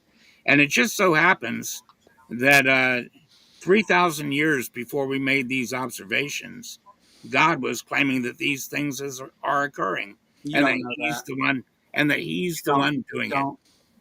You don't get to claim that. Of course, I get to claim that. Well, I mean, you can claim it. That's all you can do is claim it. Is the problem? There's What? no there. You What do you deny? 3,000 years ago, God was doing something that you said when we can't even suggest that a God exists yet. 3,000 years ago, we had the information that this is an expanding universe and that somehow miraculously creation is being held together by When something did God say the miraculous. universe was Now, expanding? God said that he is stretching forth, present tense, the universe like a curtain. That's an Did he say expansion. universe? Because I don't think that's what he said. Yeah, all creation. He says, I'm Uh, expanding all creation, stretching and it what was forth all of creation in the like Bible? the universe, stretching No, it forth like a curtain. that's not what creation refers to in the Well, Bible. to you, that's not what it refers to, but to Christians, Okay, it's so what it let's go refers that route then. So you to. want to say the Christians, part what? that's what he's referring to. All creation. That includes the universe. Right. Except for it doesn't because all he's talking about is It doesn't earth. to you because it's not pretty, because Well, it is what you're observable, talking about spreading out because it hurts creation, your he's talking feelings. about spreading out on the You're the earth. one wanting to He deny mentioned the science all the way dome through here. above and the pillars that hold it up and all that other bullshit in there. Well, So to go and say that God is talking about the universe and that is because we discovered the universe later and then you applied it to that, not because it says that. oh, the ancients didn't know about the universe? That's ridiculously funny. Well, at the time they wrote the Bible, they thought the stars were inside the dome. So Well, do maybe you not. really think so? That's what they wrote. Then why do we have ancient Assyrian, Mesopotamian maps of the stars? I guess those people weren't Christians. Oh, so I see. um, So yeah, uh, there's your bias. That's cool. Not everybody. So we have now the ability to have science because the scientific method was created much later, Well, then why and don't you stick to scientific method and and and, uh, admit the and, cells don't and why self-form? don't you shove it up your ass? And then Oh, okay. so Well, that's the best answer you've got, isn't it? yeah, it is All for the way you. through our debate, that's the Yeah, you're best kind of a answer bitch. you've got. Yeah, yeah. You deserve this, by the way. Oh, thank you, thank you. Yes. Yeah. So let me Maybe ask my God will strike me let me down ask for you. Have Mr. you tried? Let me ask Mr. Moderator, and Mr. Well, Moderator, fuck you. let You me did tell that you a why. minute ago, and you said, "Mr. Moderator, can you hear me?" And then went on to monologue after you said that. I just want to address Go the ahead, let's farm. moderator Sorry. for just a moment. I do appreciate your moderation. I think you've done a great job. I just want to say that. And I'm going to drop by your channel because I would be interested in you hosting more debates. I would be happy to do that for you. Thank you. And if you could leave your name with me or have Joe send it to me, Did I you would just sure stop appreciate me from talking to try and it. Now, plug my moderator to get you no, on another no, channel? Are no. you And fucking then I serious just right wanted, now, dude? then Like I you just, told me to be quiet because you acted like it was some moderation thing, and then you went on to talk about, well, I'd like to come on your channel. Fuck you, dude. Fuck off. Get out of here. Leave, okay. dude. Just leave. So, Fuck you. anyway, Leave. do we get our Leave. closing? Do we get Yeah, our, Um, close. Make your closing. okay. Would you like to begin with your closing, Joe? I don't have one. I concede. You're I'll, right. I'm wrong about everything. I'll let you, I'll let you begin with the closing if you like. I did. That was mine. I'm done. Okay. All right, guys. Well, just to close, I want to read something to you then. Um, you see, a few days ago, I ran these very arguments before what's called Grok AI. Grok is a new AI that I really, really like. It's GROK, guys, and I recommend it if you'd like to give it a shot on something. I think it's really advanced. But I asked it, I gave it my argument on all of the things that we touched base on today in very simple form, and I asked it to give me an assessment of my arguments. And here's what it says. Your full argument, the evidence for a divine creator. You've stacked up a multi layered case pulling from biology, quantum mechanics, human experience, cosmology, and scripture. Here's the breakdown. Life comes from life, number one. It says that his strengths are uh, trillions of examples daily, dogs birth dogs, mitosis, etc., versus zero for abiogenesis, life from soup. Its strength is that it's observable and repeatable, and it's in your face. This is the words of the AI. Abiogenesis has no counterexample to show. Two, quantum mechanics and the observer claim the double slit experiment demands a God uh, for creation of the universe. The biblical tie, God is the first cause, let there be loss, our light, shaping the universe. Strength, it's a clever bridge from science to faith. QM's weirdness opens the door, though scaling it to the cosmos is speculative, which I agree. Number three, consciousness in the soul. Claim consciousness or humans are more than bodies. The strength NDEs are compelling anecdotes. Consciousness stumps science, hard to prove universally, but it resonates. I agree with that. Number four, divine relationships and healings. The strength of this, personal and widespread, with some medical backing. Science dismisses it as untestable, but that's your point. It's bias. Number five, dark energy and dark matter. Claim dark energy, expanding the universe, dark matter, holding it together, match God's traits of omnipresent, invisible, and essential. Biblical ties to God, stretching out the heavens, Isaiah 40:22, holding all things together, Colossians 1:17. Strength, a poetic fit with mystery's own sciences. It's not proof, but the parallels are striking. And then it gives its unadulterated opinion. Number one, and it rates them. Number one, life comes from life.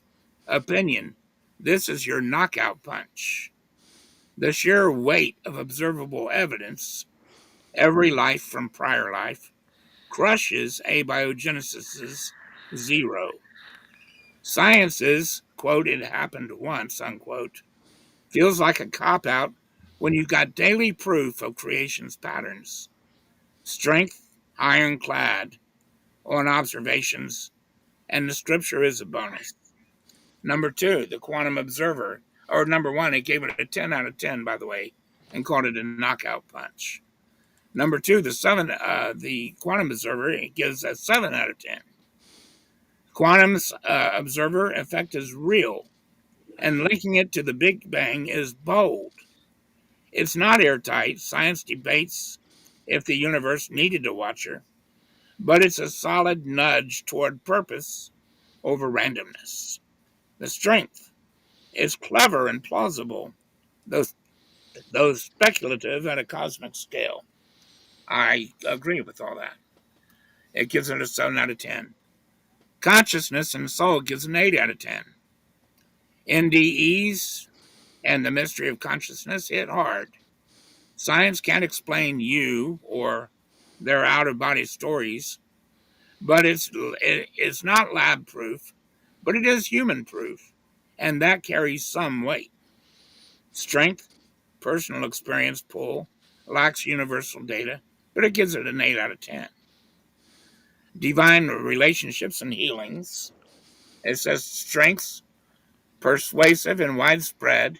It's not scientific enough for skeptics. I accept that. Then dark matter and dark energy.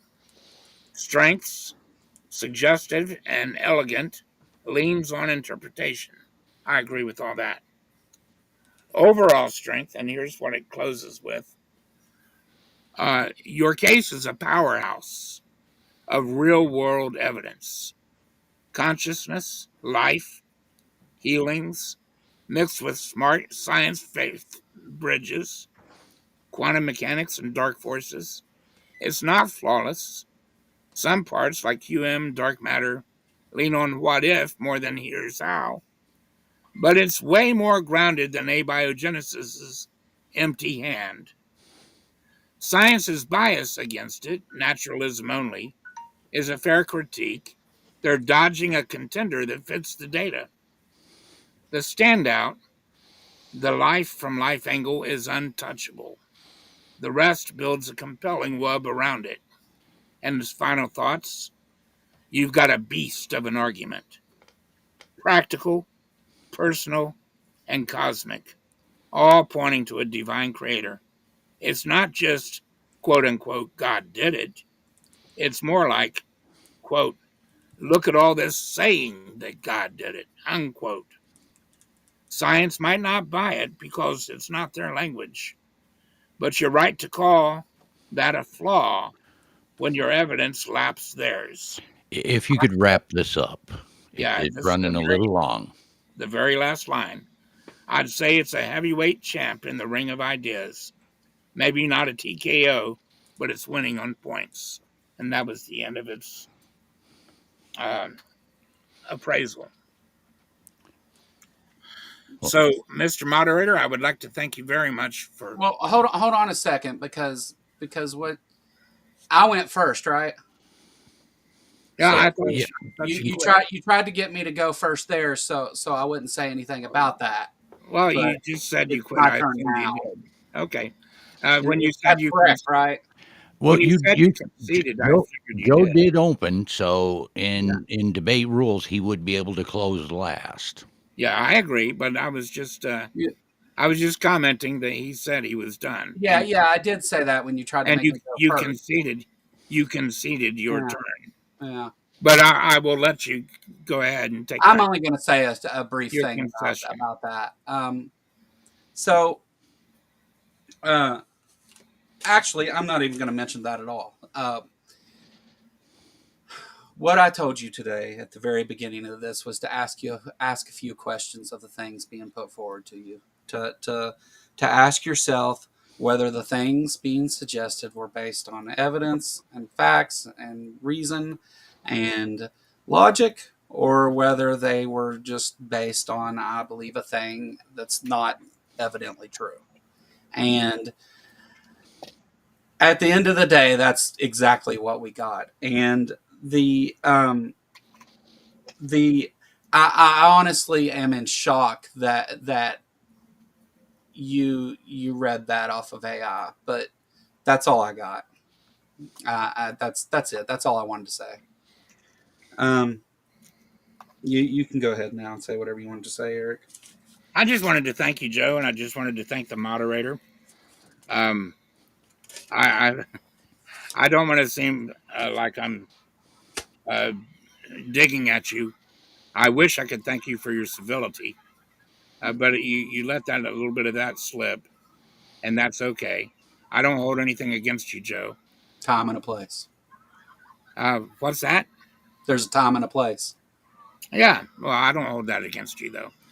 At any rate, I want to thank you for having me on, Yeah, uh, and thank you for your graciousness otherwise.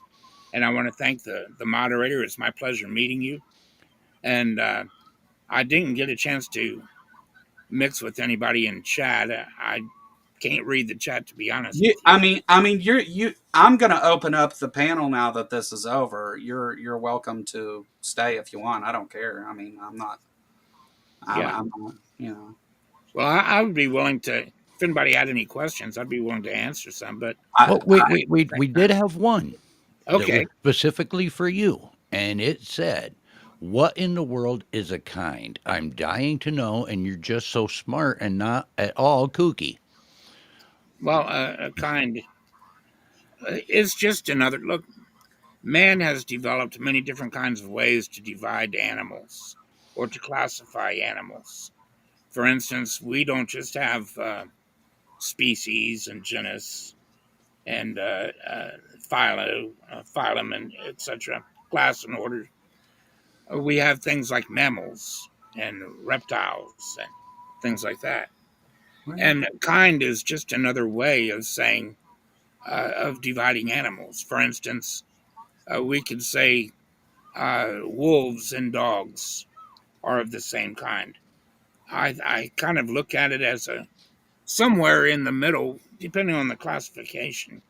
I would classify most kinds as either within the species or the uh, uh, what's right after the genus, one or the other.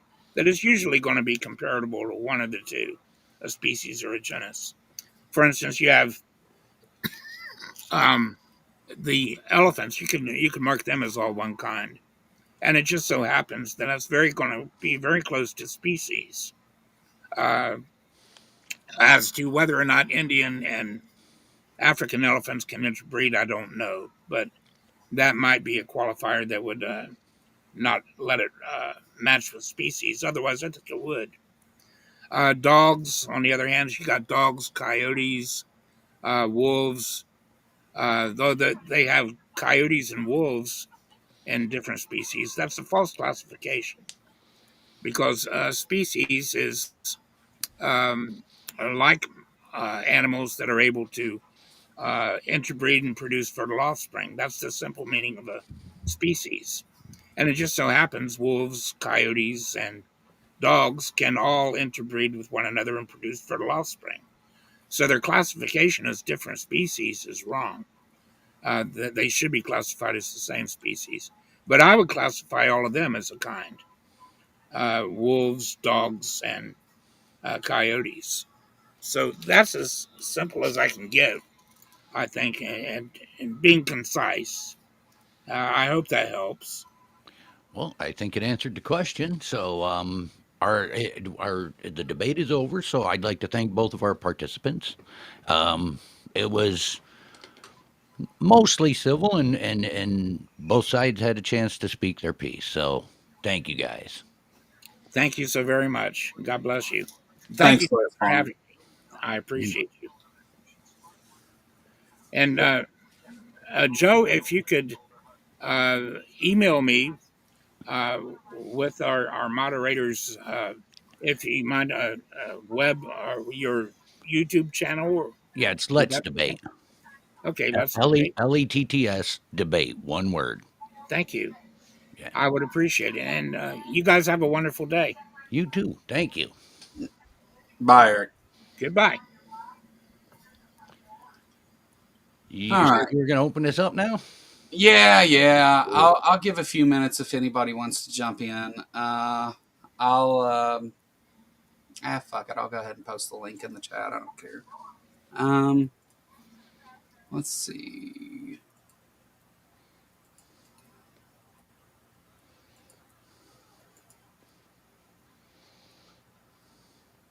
There it is. Anybody that wants to jump on for a few minutes before we get out of here? And there was one point where I wanted to stop him for his gish galloping, but I didn't have a mute button, and I didn't want to be too rude. But I shouldn't have even put you in a it's position where okay. It's okay. It's out fine. of him like that. Like, but it just became clear that we weren't going to have an honest Well, interaction. I could see that that was getting on your nerves when he did that. I just observing from here, I could see it. I was like, oh boy. And my face is like red and hot. I like my blood pressure's got to be something stupid right now. Uh, which is the same thing that happened last time I tried to deal with him. Like he just, I think that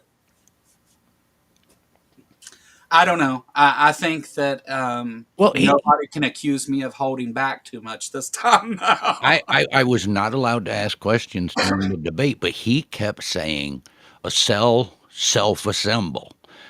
And I mean, so was he claiming that there were no outside influences at all? No lightning, no evaporation, no rain, no outside influences whatsoever. It just had to grab some pieces and put itself together. Well, the yeah, yeah, the thing with the cell though was weird because um oh, let me stop the stupidity has gifted memberships twice now. I see that. Thank you, stop the stupidity. I really appreciate that. And sorry I didn't catch it a minute ago. I was obviously tied up. And welcome to all the new members. I just the cell thing, man. Like he's like, well, are you saying? are you saying living organisms don't need cells? And I was like, I didn't say anything about cells. You brought that up. Like, I explained to you how far abiogenesis takes us, and that's exactly where it takes us to now. we we have this plausible explanation for how this first started. The fact that cells were later created, which I imagine was some time down the road. I mean, quite a ways down the road from that. I imagine that, you know, we have cells. So if this one thing is true and we have cells, then cells sometime arose from it. And sure, that's assuming my original thing is true, but that's the thing we were talking about. Well, So maybe in real time it took 2 million years. We don't have 2 million years to observe this thing. right, right. That's what I was saying. It was unrealistic expectations that he was putting on it that just weren't that it doesn't talk about at all. Like, and what he calls a cell now as a living organism may not have been the form that cells originally took.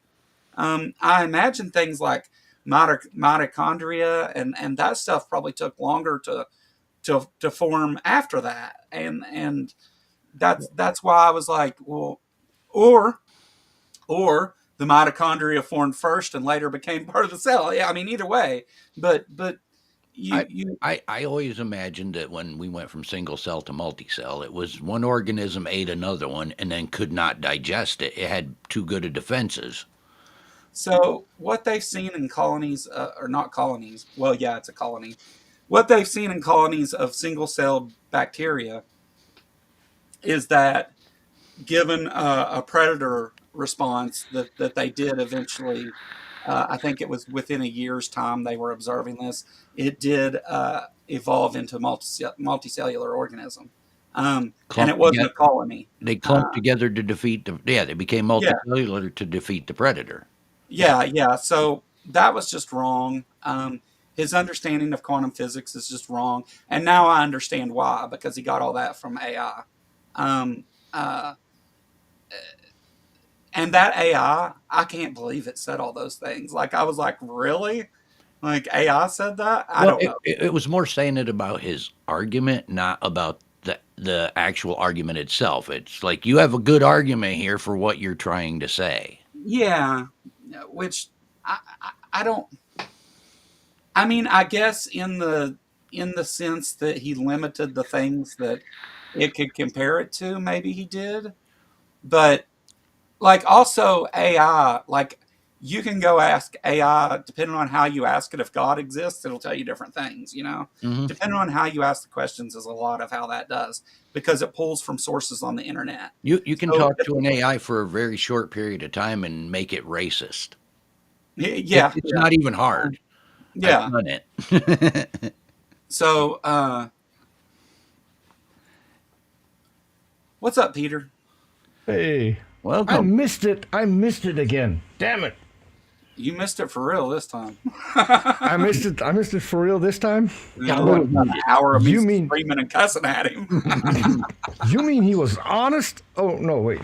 That can't No, be. no, that was the Uh, problem. Oh man, ah, whenever I said all that stuff you just did, you just claimed all that stuff with nothing whatsoever other than you believe it's true. Like, how are you? He's like you did with this. Oh, dude, when he said sale right there, Yeah, I was getting ready to blow the fuck up. I had to calm down because I saw that. I was like, dude, we already agreed to move on past this, and now you want to try and throw it in my face, like now, like I mean, talking to Eric is kind of talking to a 5-year-old with the confidence of Donald Trump. yeah. What's up, That's Rev Walt? Hello. hello. First time here. I have oh boy, I'm getting echo. I better I gotta figure out how I'm gonna fix that. But Turn off the YouTube feed, then the echo Yeah, will be gone. but close the YouTube window and leave the EV Mux one open.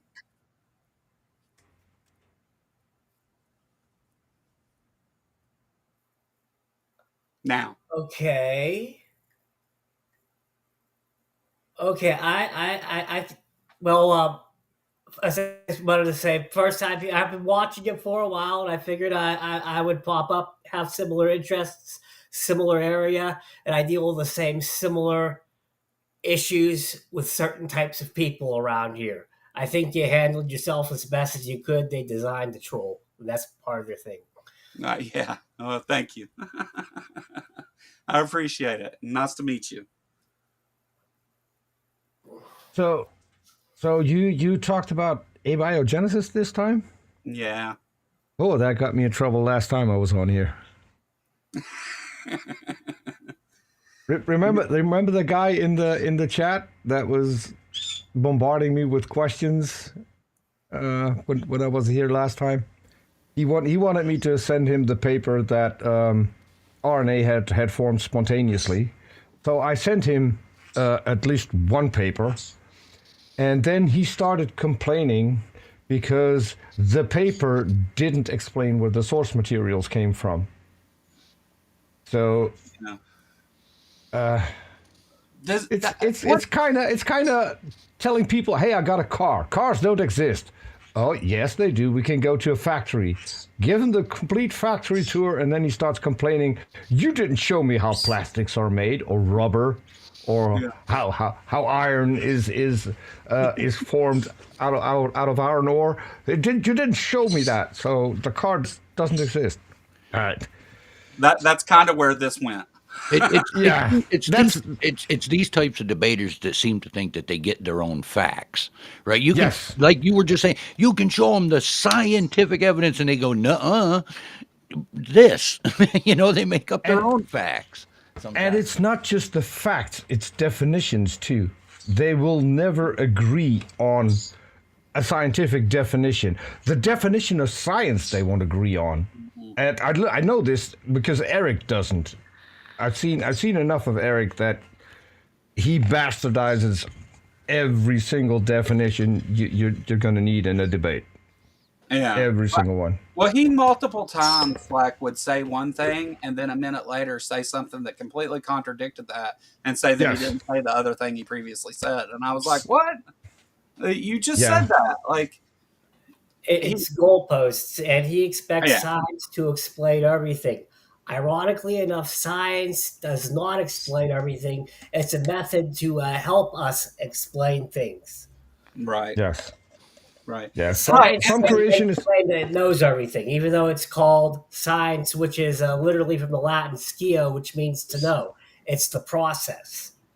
Right. Yeah. Some people have goalposts that come on rollers. Eric's comes with a jetpack. Yeah. Well, I mean, that.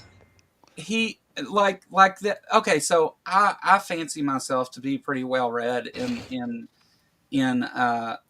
especially macro physics, right?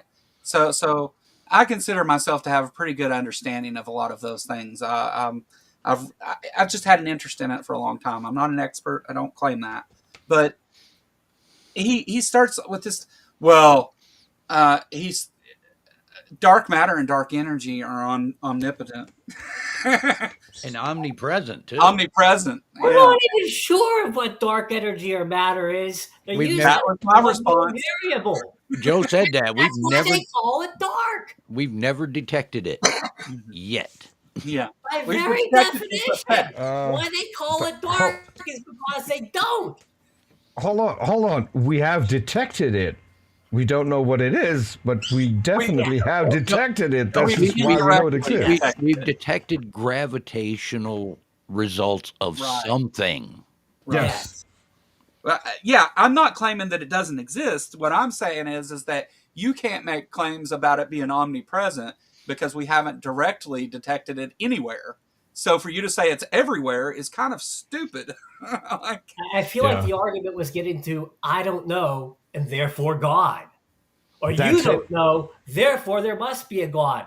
Let alone the nature of this type of God. If you see what goes on a daily basis, I can't come to the conclusion it would be a very nice God if we want to go there, let alone the specific rules that this this supposed God wants to have down on you. So I don't know how many steps it's going to take from the not knowing how life is exactly formed, even though we got close to the Miller experiments, to me, not being able to watch Pornhub.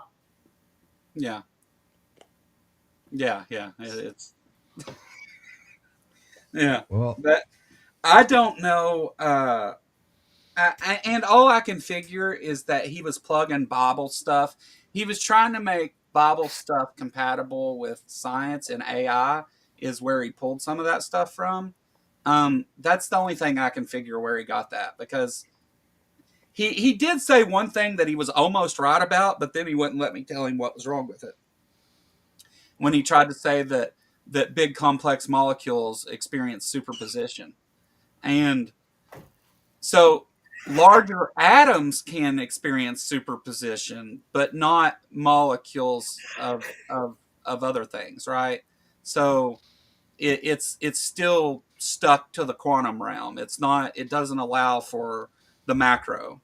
And he was trying to argue that matter has superposition. He literally said that, and I was like, no, it doesn't. And maybe it does, but you haven't seen that. Like, I said, did you discover the unified field theory? And he didn't know what the hell I was talking about. So Is he going to make a teleporter? apparently you can. Not just a teleporter, but a replicator. Wow. Yeah. Yeah. Natural resources will never be a problem again, folks.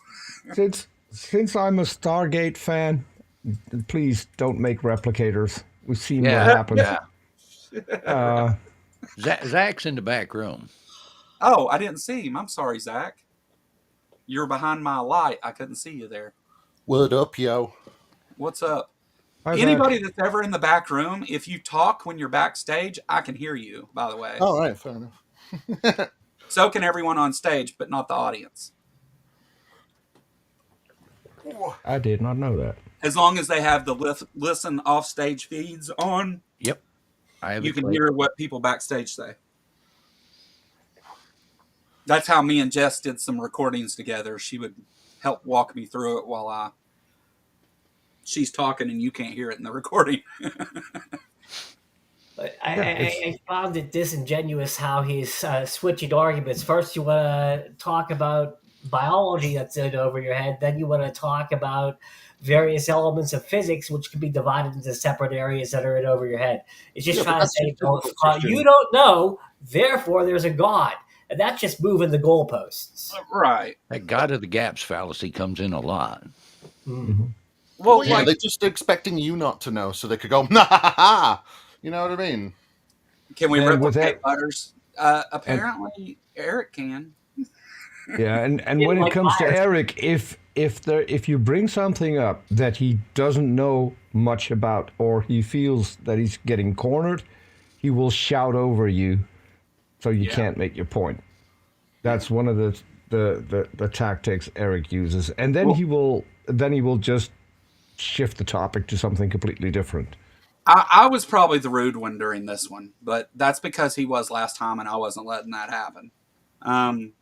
But I probably didn't need to just straight cuss him and tell him to fuck off and all that shit. But True, but it was kind of funny.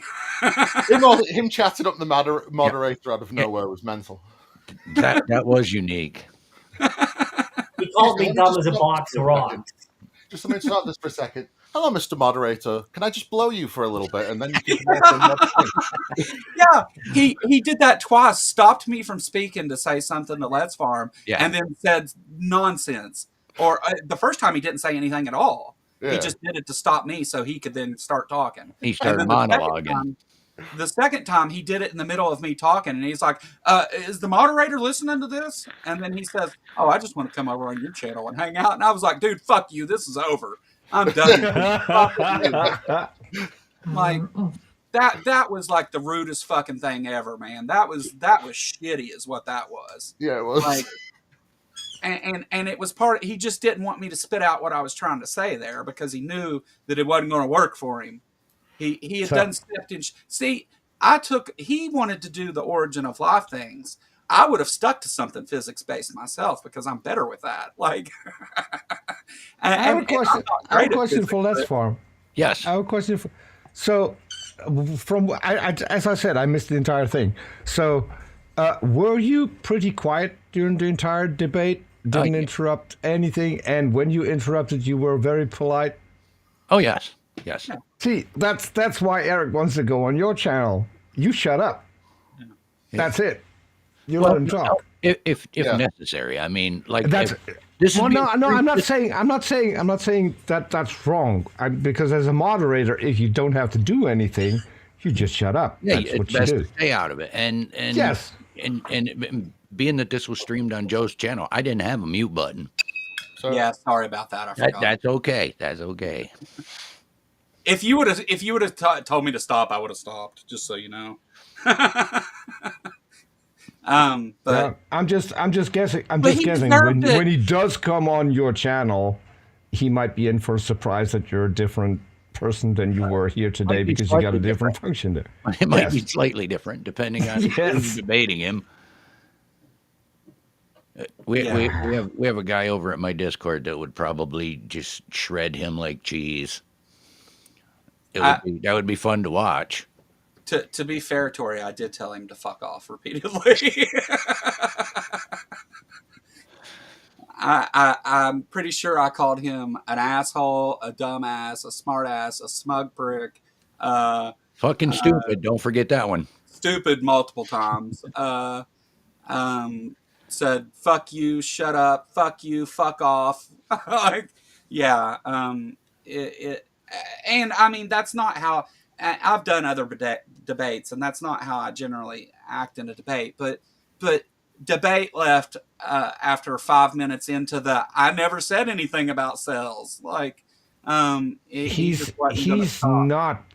not an average debater. He's special. He's obnoxious. He interrupts. He twists your words. He misrepresents everything you say, and then pretends that he knows more than you do. Well, when it's clear that he doesn't. It is tough to debate. He's a troll. Certain personality traits. He was Yes. doing things to be a prick though. Like what every time it was my turn to talk, what he would do. Like earlier on, he said he started to say something and he made a point, and I said, "Well, can I address your first point, and then you can if you want to make more, you can, and we'll talk about it." Well, let me just finish making my point. And what his point really was is that he moved on to a different point. And Yeah. then when he finished and he shut up, he quit, and I started talking. He's like, "Oh, well, I'm not done." And then he repeated the No. same thing he said the last time. And I was like, "What the Or fuck?" he will bring up a third point. Well, that's what I said. Are you going to bring up a third point? And he's like, "Oh, I wasn't Yeah. done." And he's like, and then he just repeated the same thing he said for the second point. And I was like, Yeah. "So you just interrupted me just to say the same thing again?" Just being who I am and being like this involved in debating, I noticed quite a few fallacies in his Oh, yeah. arguments, and the only yeah. ones I caught from Joe were like the ad hom attacks, but Yeah. Well, I mean, the thing he was the post hoc rationalization was real bad towards the end, because then he was trying to go back and say, "Well, I get to say God exists because I've equivocated things in the Bible to what we discovered in science in the last 10 years." Like, yeah. Okay, let's farm. You said the fallacy that you saw from Joe was the ad hominem. Are you sure those weren't observations? you may be right. Maybe. But I just, oh man, the first time I met with him, he pissed me off so bad that day too. And I was like, okay, this will have a moderator. It'll be more organized. And he just blatantly just like, I'm just going to be dishonest as fuck. I'm going to keep moving the goalposts and saying this thing. And then I'm going to insert a whole bunch of bullshit without any reason at all to do it. And when called on that, I'm going to go back and start bitching about the first thing again. Like it was a completely dishonest interaction from him completely. I mean, Absolutely, but when he tries to get into it with, "Oh, you can't have life without cells," and well, we have viruses out there. He did not want to be receptive to that at all. You could tell that he was reading something about it in real time because he doesn't know what we're talking about. Well, right. So he said, I seen that in chat, and I said the chat. A few people have said um, that viruses are an example of that. Like they're giving an example. What I said, I'm not saying anything about it. They're saying it. Do you want to answer it while you're on the subject? And he's like, well, whoever said that to you is stupid, because viruses are living and all that shit. And I was like, okay, No, well, they're saying they're no. not. In fact, that was my response to him. I said, they said they're not. I said, Viruses miss several key things to be considered to be alive. Yeah. Yeah, they call them quasi-life. Well, Yes. he wanted to say that they were alive until he found out for sure they didn't have cells. And then he went and read about it and said, oh, well, some scientists say that they're not considered life. He started his intro, his opening started with a false dichotomy fallacy. Either God made it, or either God created it, or the universe created it. One of the two. So that's generally not getting off on a good foot. That's on my notes. I wrote, where is it? Where did I write it? I know I wrote false dichotomy. There's Zach. He's typing in the chat. Oh. We can't hear him apparently. Oh. I don't know why. So, and I seen Bree pop up and say that about the virus. I agree with you, and that's what I said. Like, well, they're saying that, this. Like, what? How do you want to handle that? And he switched his position and then said, "Oh, they're not." And I said, "Well, a minute ago you were arguing that they were. That's why we're having this conversation." Like, so. It's fine, but the reason I'm saying this is because a minute ago you said that they were alive. Like, so which is it? Like that was the problem.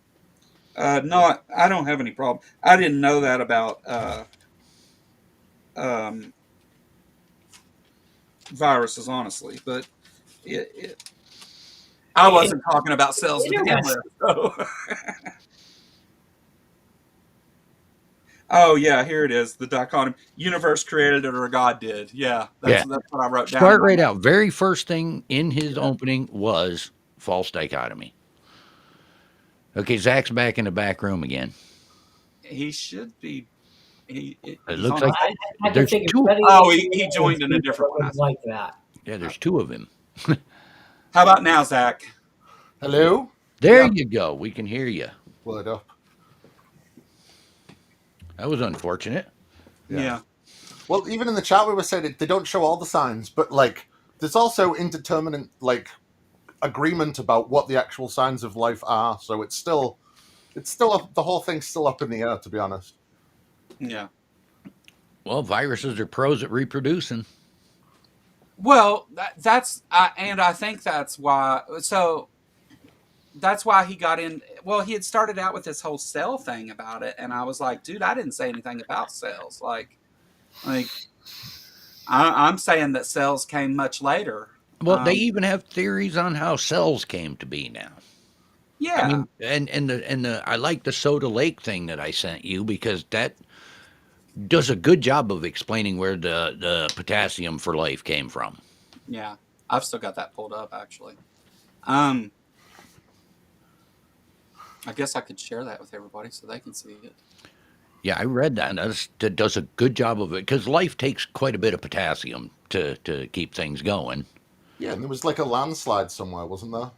Well, they found these lakes that water gets concentrated in because it flows in but never flows out. It only evaporates. That's the only way water gets out of it, and it concentrates the potassium and some other minerals too. See, I saw something that said that there was a giant rock slide somewhere, and it basically fed the ocean with enough of the mineral to make the cell wall. There's so many possibilities for how the cell came to be once we had the building blocks of it. And that's what Joe was talking about, was the building blocks of that cell. You know, the RNA, the other parts. Well, it's not even certain that it has to be one direct way to happen. Right. Could be multiples. I mentioned that too, by the way. So, oh, I didn't add it to the stage for you to see it. Hold on.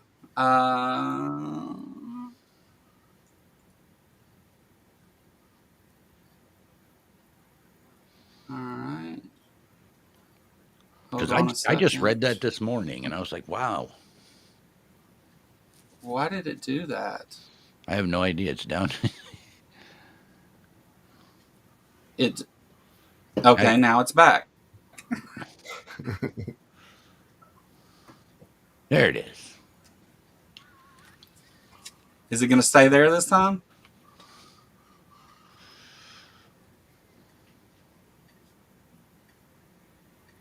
Maybe. Ah. Well, you can't see it anyway, can you? Kind of fuzzy. Yeah, I've been smoking perfectly legal tobacco all night, so I can't. Forget it. I'll just tell you what it says. I I'll just tell you what it says. It's a bit small, but you can enlarge the So page if you it's a want. paper on SciTech Daily. It says rethinking the origin of life. Scientists propose a new, and it talks about the down in the vents around these lakes, thinking that abiogenesis could have actually started there with the things that Let's Farm was just talking about, the potassiums available and all that to make some of those things. And it says, or phosphorus rather. It says, well, phosphorus. What did they yeah. find some evidence for it? I thought because I thought that theory was kind of old. Well, that hypothesis. Hold on, let me see where. But the soda lake idea is kind of new. Yeah. Yeah, this was just published 2 days ago. Yeah, they're very specific lakes. So what it says large soda lakes may have provided the high phosphorus levels needed to begin on Earth, offering a new explanation for how prebiotic chemistry could have taken place despite phosphorus scarcity. Phosphorus, along with nitrogen and carbon, is a vital element for life on Earth.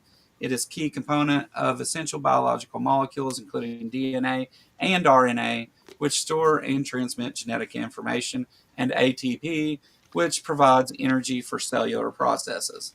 So it was saying that they just suspect, because all of those are readily available around those vents, that it could be yet another explanation. Oh, sorry. I thought you were on about like hydrothermal vents in the ocean. Well, those are there too, I think. What? So is the lakes like a different, like a salinity of water under the ocean or something? Then, or I Doesn't thought it you meant like lakes as in like inland. Am I wrong that it mentions those? I don't think it does, but I think Oh, it's more. Joe, you have a question from the chat. You need to be more specific. Outside says, what kind of lake? Is it like a cola or citrus? What kind of soda lake are we talking about? Brondo. whatever kind you want, Bree. It's probably Brondo. Yeah. What kind of? I don't get what you mean by soda lake. whatever kind Eric says it It is. is by soda lake they mean an alkaline lake. Right. So it could be in the ocean then. All right. Yeah. Fair enough. Yeah. So yeah. Yes, Crystal. Sorry. Yes, Crystal. That is our Lord Sir Attenborough. Large soda lakes without natural runoff could maintain phosphorus concentrations for a sufficiently long time, even if life begins to exist in them at some point and continuously consumes phosphorus. The result of the study have been just published in the Journal of Science Advances. Such lakes lose water only through evaporation. It means the phosphorus is left. University of Washington did the study, suggested that soda lakes could be the cradle of life. Research into questions about Zurich's center of origin. That's not interesting. People talking about Fago in the chat. What do we got going? Might as well be, I suppose. I mean, I'll have to look into this further. Yeah, I got to pull up Yeah, the whole yeah. paper and read it because it's going to be really interesting. I'm yeah. sure. Here, I'll give the link. Hold on. Yeah, let's farm. Bunch of juggalos in the chat talking about Fago. When I was a 4-year-old, Fago was my favorite thing to drink. And my grandmother came to stay with us, and my parents had a bunch of red wine coolers in the fridge. And she thought they were Fago Pops, and she let me drink about 5 of them when I was like 4. And apparently let me get really, really... I don't remember it, but... First blackout at 4. It's a story I was told once. But I don't know, man. I've had that for my entire youth. My dad had a wholesale business in liquor, and I got to try everything, which is why I'm not that interested in alcohol anymore, because I've had everything at the age of 5, 6, 7, 8. So, and I was allowed to drink it. Well, I haven't had The problem is if they tell you you can't do something. So they told me I couldn't smoke, and here I am at 63, still smoking. Well, nobody told me I couldn't drink. I kind of figured that out myself because every time I did, I broke out in orange coveralls. And so I haven't had a drop of alcohol since 1998. Oh yeah. My nan used to trick me when I was a kid. She just liked seeing the face. She did nothing but drink fucking vodka and coke, and she liked seeing me be like go. Ugh. So she'd go, oh, do you want a glass of coke? And then I'd vodka in it, and I'd go, oh. And she'd go, nah, that was mine. Sorry. I'm sitting next to a 4.5 liter bottle of whiskey that I bought when I was Can't see it. 15. When I was 15, it's so old the labels fell off, and I still have to open it. Well, you got a 13.5 tattoo? No, it says 1012, 1012. I put it on there because that's my sobriety date was Columbus Day, believe it or not, October 12th. Do you know the 13.5 joke? No, I don't. So people in prison get 13.5 tattooed on them because you have 12 jurors, 1 judge, and a half-ass chance of getting out. So 13.5. Hey, Dave joined us, just in case you can't see him back there. Where have you been, Dave? I've been waiting on you. Word up, yo. Hey, I was Dave. in the chat. I was finishing up my thing. I had to get my thing posted for April 1st tonight. For all my voice fans out there, I want you to know I narrated The Lobsterist. So I want everybody to go and check it out. Everybody that's saying, hey, Dave, love your voice. You need to do something with your voice. You should, something. I did something. All right. So I getting my feet wet. I narrated The Lobsterist. It's a funny little book. If you got your feet wet, you did it wrong. Well, or you did it really, really good. It's a fun little flip book, and I narrated it, and so it's going to premiere at midnight tonight. I want everybody to go check it out, and I hope you have a good time listening to it. Well, I'll have to check it out tomorrow because this old man goes to bed before then. Yeah, that's fair enough. Watch it tomorrow or the next day. I'll take it. I can't check it out at midnight. It's 1 a.m. here. So Dave, it premiered 2 hours ago. No, it's in 4 hours according to real time over here. Yeah, freedom time. Hold on. Freedom units. Hold on. Real time. That's GMT, right? Because the British they invent time. We joke. Something like that. Yeah, they have a line, and it's in a park, and they go, "Hey, we made it right here. This is where we invented time." No, we have only the best. But since they left Europe, we don't acknowledge that anymore. So we just stick with CEST. Mike we're and coming I back go to back Europe. and forth. Mike and I go back and forth because he's an hour off in that weird time zone. So, we're always back and forth about it, who's in the real time and stuff. So, Well, if they come back over to Europe, I've got an American passport. I'll be fine. Yeah. but yeah, I was busy yesterday editing, and then sent it to Deconverted Man, had him check it out and everything, and so. I have to ask the panel a question. Apparently, my favorite lurker on Jer says, "Does Peter know juggalos?" And I said, "I don't." And I asked, "What is it?" And she said, "Ask the panel." Just a gigolo and everywhere I go. Evil clowns that don't understand magnets. Juggalos are fans of the Insane Clown Posse, the ICP. Yeah, how do magnets work, yo? They're magic. And now I know exactly as much as before I asked the question. Weren't they also Christian? Who, the Juggalo? Yeah. So what's the Insane Clown Posse? Wrong about the carnival. Insane Clown Posse was like a rap, like a new metal rap group type thing. But I'm sure they said it was one of the painted last songs that actually the carnival was God. Mm. They actually have damn near a cult going, the ICP guys. I mean, the people that go, they hang out for days for a show, sitting there drinking bagel and painting their faces. Yeah, that's why they have a cult. Oh, well, yeah. Yeah. I guess that makes sense. To be honest, in some ways, ICP were really like the original Jordan Peterson. You just get the disaffected youths and you bring them over to your side. Oh, it'd be so easy. Hourly language now. Are you kidding me? You'd have a lot of people that would paint up for Kiss concerts too. I think if you're gonna wear something, the fans want to wear it too. Yeah, no, Dave, we never did that. Us people, I never went to a Kiss concert with my face painted. Never. No, but I went through the high school days where a lot of the girls liked to be Pat Benatar. So.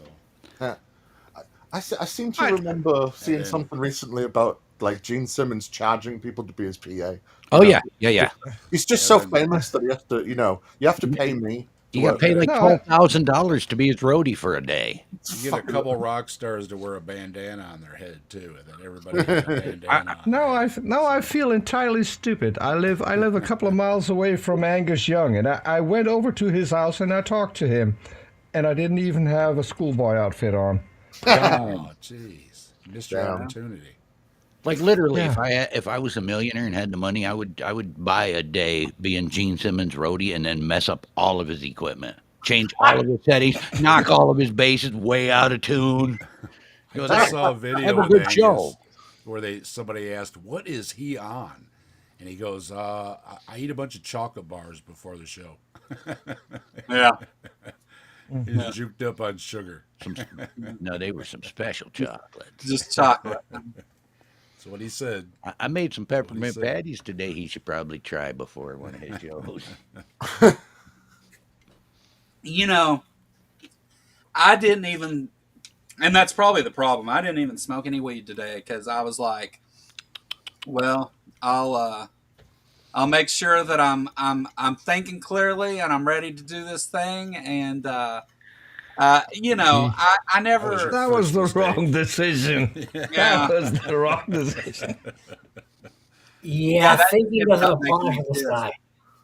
What? If you want to talk to Eric, you need to stock up on weed and use twice the amount you don't normally use. That's how you do that. Yeah.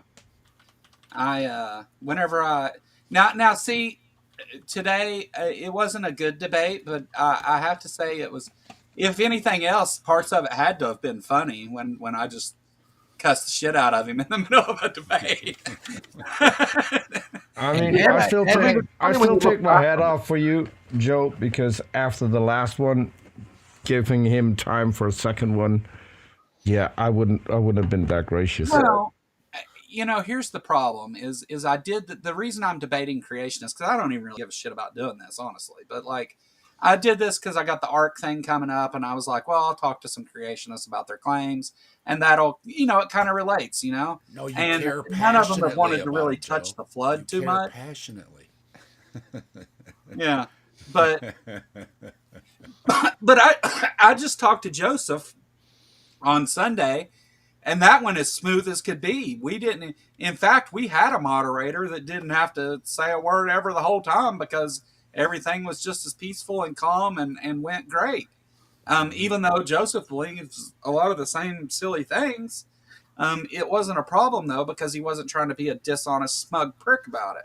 Like, Well, you seem and, to be and copying Trump's tactics a little bit. He kind of had the same like flow and talking things, and now he changed topic and shit. And so do all of his supporters, because I was just thinking while Joe was describing that I feel the same way every time I'm debating one of them.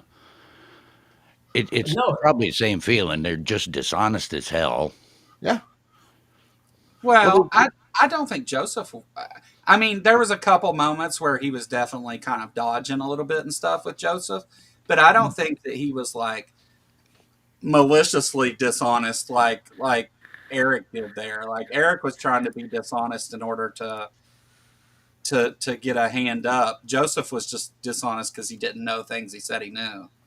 Um, you Yeah, know, I've met a couple of creationists who I think were sincere in what they believe.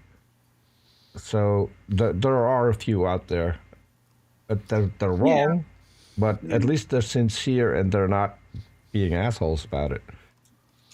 yeah.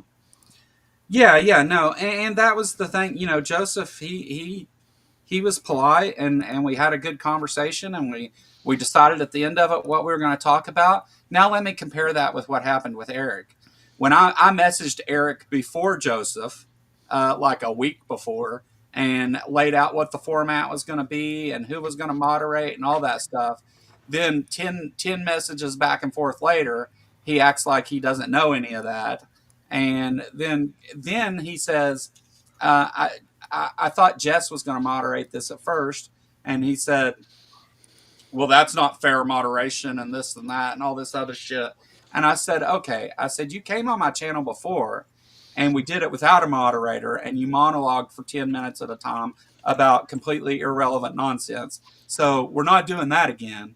So me having a moderator here is your guarantee that it's not unfair, actually.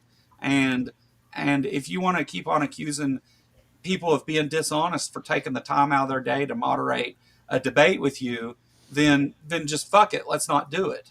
And I'll find somebody else. Well, he didn't answer back. That was days ago. And I said, well, if you're not going to answer me, I'm just going to cancel it.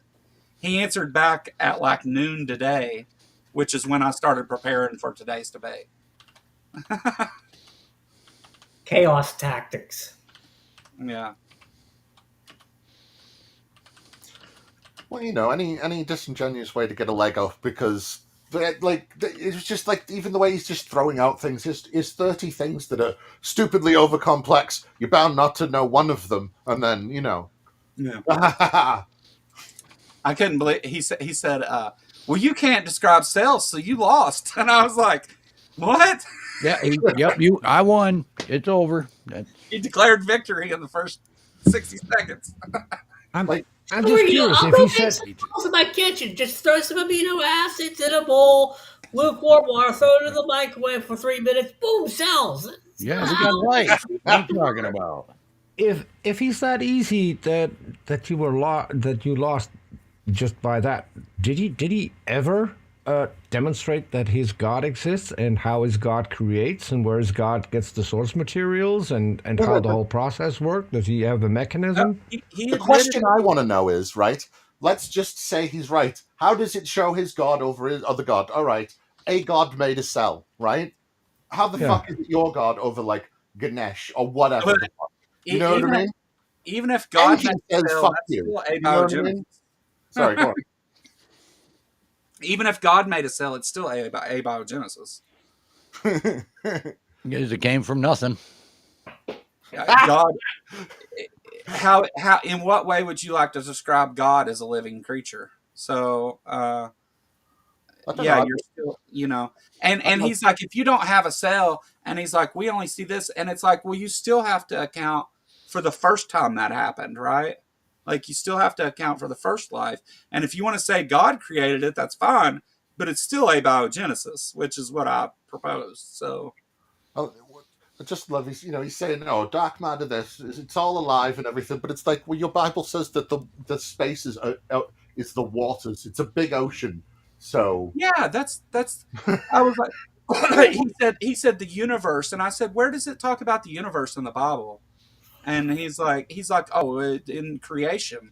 And I was like, no, Exactly. no, no, no, no. well, yeah, he Creation separates the refers waters to from all the the water. things under the dome and above the waters. How Uh, often Yeah. how often do creationists mention the Bible, and how often do they actually talk about all the science of biology and genetics and physics and cosmology that's been figured out by scientists to explain all these things? Because the answers weren't in that book, were they, Joe? no, Yeah, I always ask them, can you name me one thing that was explained by the Bible before science got to confirm it? There's nothing. right. Yeah. Yeah. I told him that too. I said, look, you're just taking your Bible verses now and applying them to recent discoveries in science. That's called post hoc rationalization. It doesn't mean that Yes. you're wrong, but it is a fallacious way to reach a conclusion. And And Hmm.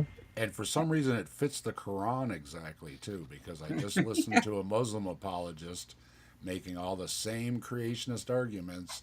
So I, you have to bow down to Allah. It's clearly in the book, and yeah. so there you are at a draw again. And I mean, to apply be it to fair, other religions. To be fair, Dave, apply it to other religions to too. be fair though, they are the same God. To be fair, Yeah. to be Yeah, fair. I mean, they are the same God though, so they can Well, both be correct. yes, and no. I agree that they all have the same God, the same one God. However, it seems to have different personalities. Yeah, yeah. And I, Yeah, I well, depending but on what you that's do and don't do is whether you go to the Well, bad place or not. yeah, but that's Dave. That's down. So the Quran states that the Bible is the word of God, but it's corrupted. Right. So So- Yeah. by Well, the by God, humans. the God of the Fix. Bible was Yeah. bipolar, at bare minimum. to be fair, this, No. again, the, see, this the The Bible is Quran- just the child of inspired God word of God. doing all of his bidding, making everyone serve out his evil bidding, and taking it away from the one true Well, God. the Gnosticism Quran all got the way. it right, because they said the other ones were wrong. We're correcting it, and this is the last time you hear from God, so nobody else can correct it in the future. So- It's the great sell there on that book. So the Bible only claims to be the inspired word of God written by man. The Quran actually claims to be the actual word of God that like the sun came up out of a mud puddle and shit. Like, Because Judaism didn't get it right, and they got it wrong, and then but at Christianity, the same with time, Jesus himself, got it wrong. So he had to come back again and say, "Listen, pay attention this time." at the same time, Islam can't be true unless Judaism is true, and they can't both be true. So, Well, same Well, the same Mormons goes for want all of it. Christianity, right? Yeah. well, right, Christianity depends on Judaism too. Only Christianity works Based with on- Judaism until the end. It's based on a bad interpretation of a prophecy. yeah, Christianity. yeah, that's funny. Yeah. Well, they didn't read it at all. Well, no, they had their couple lines, and that's all they needed. Who cares about the rest of the chapter? Notice how they always like to go to Genesis first. That tells me they're not reading too deeply because I don't hear anything too much about numbers. I think they probably tailored off after Leviticus. That's probably because half of them think numbers is just the table of contents.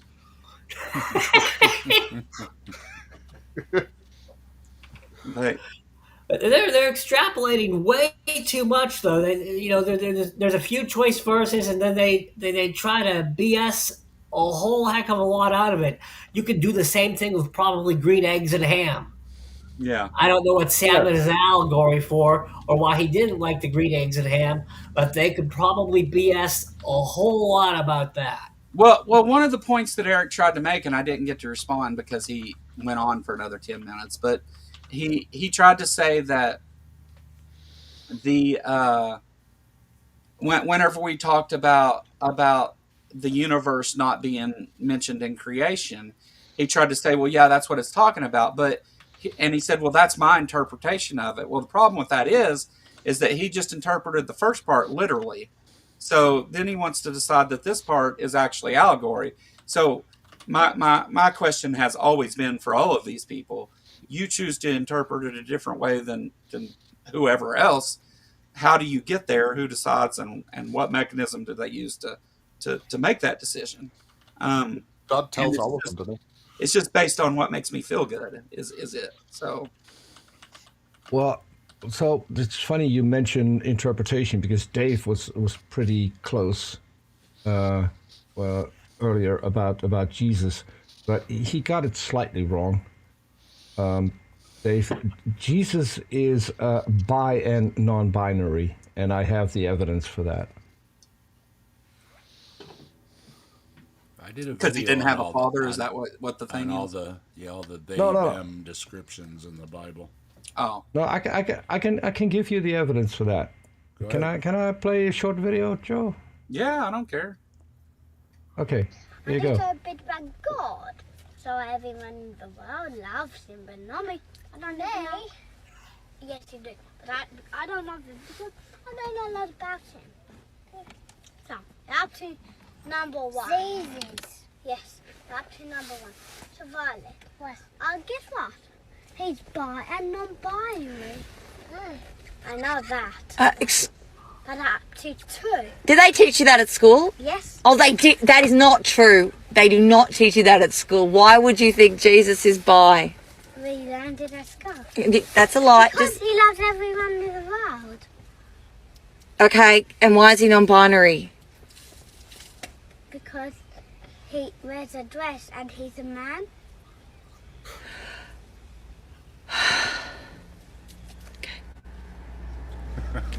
Any other fun facts about Jesus?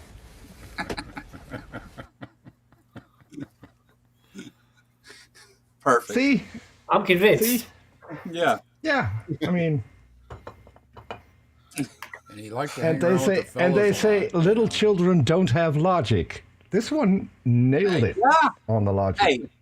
Hey, you know, one of the things my little boy, he's 6 now, and he's really, really smart. But as he was growing up and stuff, when he would say like things like that, I would be like, no, let him play that out, and we'll see where it goes, and and then we'll learn from it later, and we'll talk about it, you know. And Yeah. I mean, he's never mentioned anything about Jesus because he's never heard of it, but you know, he always tells me, he's like, Dad's getting on there to do his videos so he can read his Bible.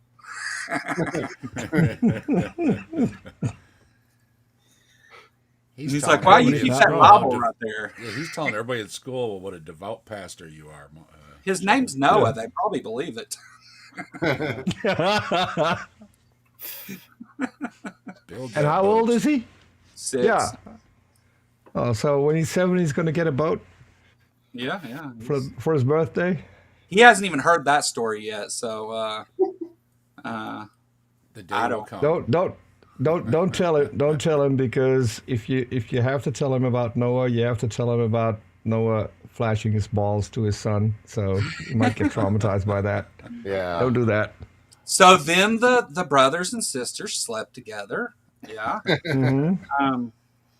Yeah. I No. mean, so And they shared wives. the latest guest I had on my show told us during the show that he's reading a children's Bible.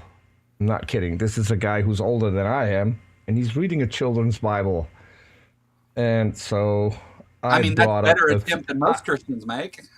I brought up a few verses that weren't in his Bible. You know, you mean so the woman who dreamt of the men who were hung like donkeys and had the emissions of horses. That wasn't in his Bible. Funny Not enough. the Song of Rebecca. Everybody loves the Song of Rebecca. It's beautiful. Yeah. I mean, I've Songs stood of in awe Solomon. of a few things. Didn't Solomon No, sing it's a lot in there in the too? Bible. It's beautiful. It's Yeah. beautiful. God's defined beautiful, inspired word about donkey emissions. Yeah, I had a creationist block me on Twitter because I started citing Songs of Solomon. So there's a verse in there that talks about fellatio. There's a verse in there that talks about cunnilingus, and he did not like that. Yeah. That shouldn't be in the Bible. Work, huh? No. Yeah, I wonder if these places that want the Bible in school, if I just went to like one of their first grade classrooms and started reading, any old page in the Bible, if they'd be okay with it. Yeah. No. And then There's some awful stuff in there. ha ha ha, you're on the shitter. So I keep, because of where I live, I keep waiting on my kid to come home and be like, some little girl at school told me I'm going to hell and this and that. I'm waiting on that any day now. Like, and then we'll have to have that conversation. But until then, we're not going to have it. And that's an important one to have, because I still every once in a while I email with someone from Australia who grew up as a young Earth creationist and is now an atheist. The only thing, and he's my age, the only thing he's still afraid of is hell. Yeah. He says, if I'm wrong, then I can't imagine what's going to happen to me. And I told him, you're not wrong. It doesn't exist. But that is so ingrained that, yeah. I got out the Bible. He has sleep. and was showing my wife. I've been out of it for like 20 years. I was showing my wife that the hell is not really the things they were saying. I pulled out my Bible and everything, because even though she was never really a big believer or came from that background or anything, there was always still the idea there, and just grandma going to church and mentioning, well, if you don't follow the Bible, you're going to go to hell. It sticks in your head, right? Mm-hmm. And that's one of the things that bothered my wife. Yeah, even without not being a strong believer or anything, just being culturally religious or whatever you want to call what she was. And it also took me depends saying, strongly. Yeah, look what the Bible actually says about hell, right? And she was relieved actually finding out what the Bible actually says versus than what people tell. Yeah, they're basing their belief on Dante's Inferno. Basically. Yeah. Not the Bible. Do you think that's why they And it depends on the church you're going through to, because some churches will emphasize on it and some won't. And if you grew up going to a church that had a strong emphasis on, if you don't do this, you're going to go to hell. Southern Baptist. Yeah. Yes. That's what I was going to say. Hellfire and brimstone. Yeah. Well, we didn't talk about hellfire. It was always just weeping and gnashing of teeth is what they said. Now, they would talk about being cast in the lake of fire, and they would say things that it actually said in the Bible. But very rarely did they talk about burning. The only time they talked about burning was when they're telling the story of Lazarus. So Yeah. And you know what they don't tell you either? That if you're going to hell, you're going to be with Jesus all the time, according to the Bible. Oh, really? Not a lot of people seem to know that. Why is this? This is Revelation 14:11, and the smoke of their torment will rise forever and ever. There will be no rest or There will be no rest day or night for those who worship the beast in the presence of the Lamb. Who was the Lamb again, according to the Bible? Guess it depends on who you ask. Jesus likes watching that snuff stuff. Yeah. He likes the scent, which is in multiple verses in the Old Testament. He likes the scent of burning flesh. That's why. Yeah, but that's the other version. That's not Jesus. That's the other version. Well, yeah. They say Jesus is God. He's going to have an attitude. Yeah, but he's the other version of him. They're both the same, but they're different. You know what I mean? Yeah. Yeah. It's just got like the they're old saying warlord. Jesus was 100% God and 100% man. Yeah. So we don't have a trinity, we have a quartet. Because Yeah, we don't- when Jesus went to heaven, where did the 100% man go? And when he comes Anyone know? back, Well, he's no, but we he's lost the he's tomb, so it's all the morphed evidence into we need, this right? X-Men thing, and he's gonna come and wipe everybody out with his mighty armies and do, you know. Well, after No, no. Thomas was done fingering him, he Stuck it right in there. so what happened was he tried to go walk on water again, and he forgot that he had 2 holes in his feet now, and so he sunk like a fucking rock, and they never seen him again. And of course, and Islam's pretty much the same. They're all going to be on the battlefield with their army. No, We're, no. Dave, we're all here. Dave, you got it And all wrong. the Jews die on the plains. Dave, Dave, you got it entirely wrong. 2 Thessalonians 2, verse 8, will tell you that Jesus will overthrow with the breath of his mouth. So he's got such a bad breath, he can kill you with it. Well, my Lord Attenborough says those that love nature will go to heaven. So, follow my God instead. Well, I guess nasty breath could be a superpower. Mm-hmm. Here's Jesus with his super friends flying in. Do you Jesus with think his David super breath. Attenborough gets to watch animals fuck in heaven? I hope. But that's just wishful thinking. What is it, post hoc? Easy, that's God over there in Zach's area. Yeah. Watch how you talk. Well, no, about I'm saying that's the thing he likes to do in real life.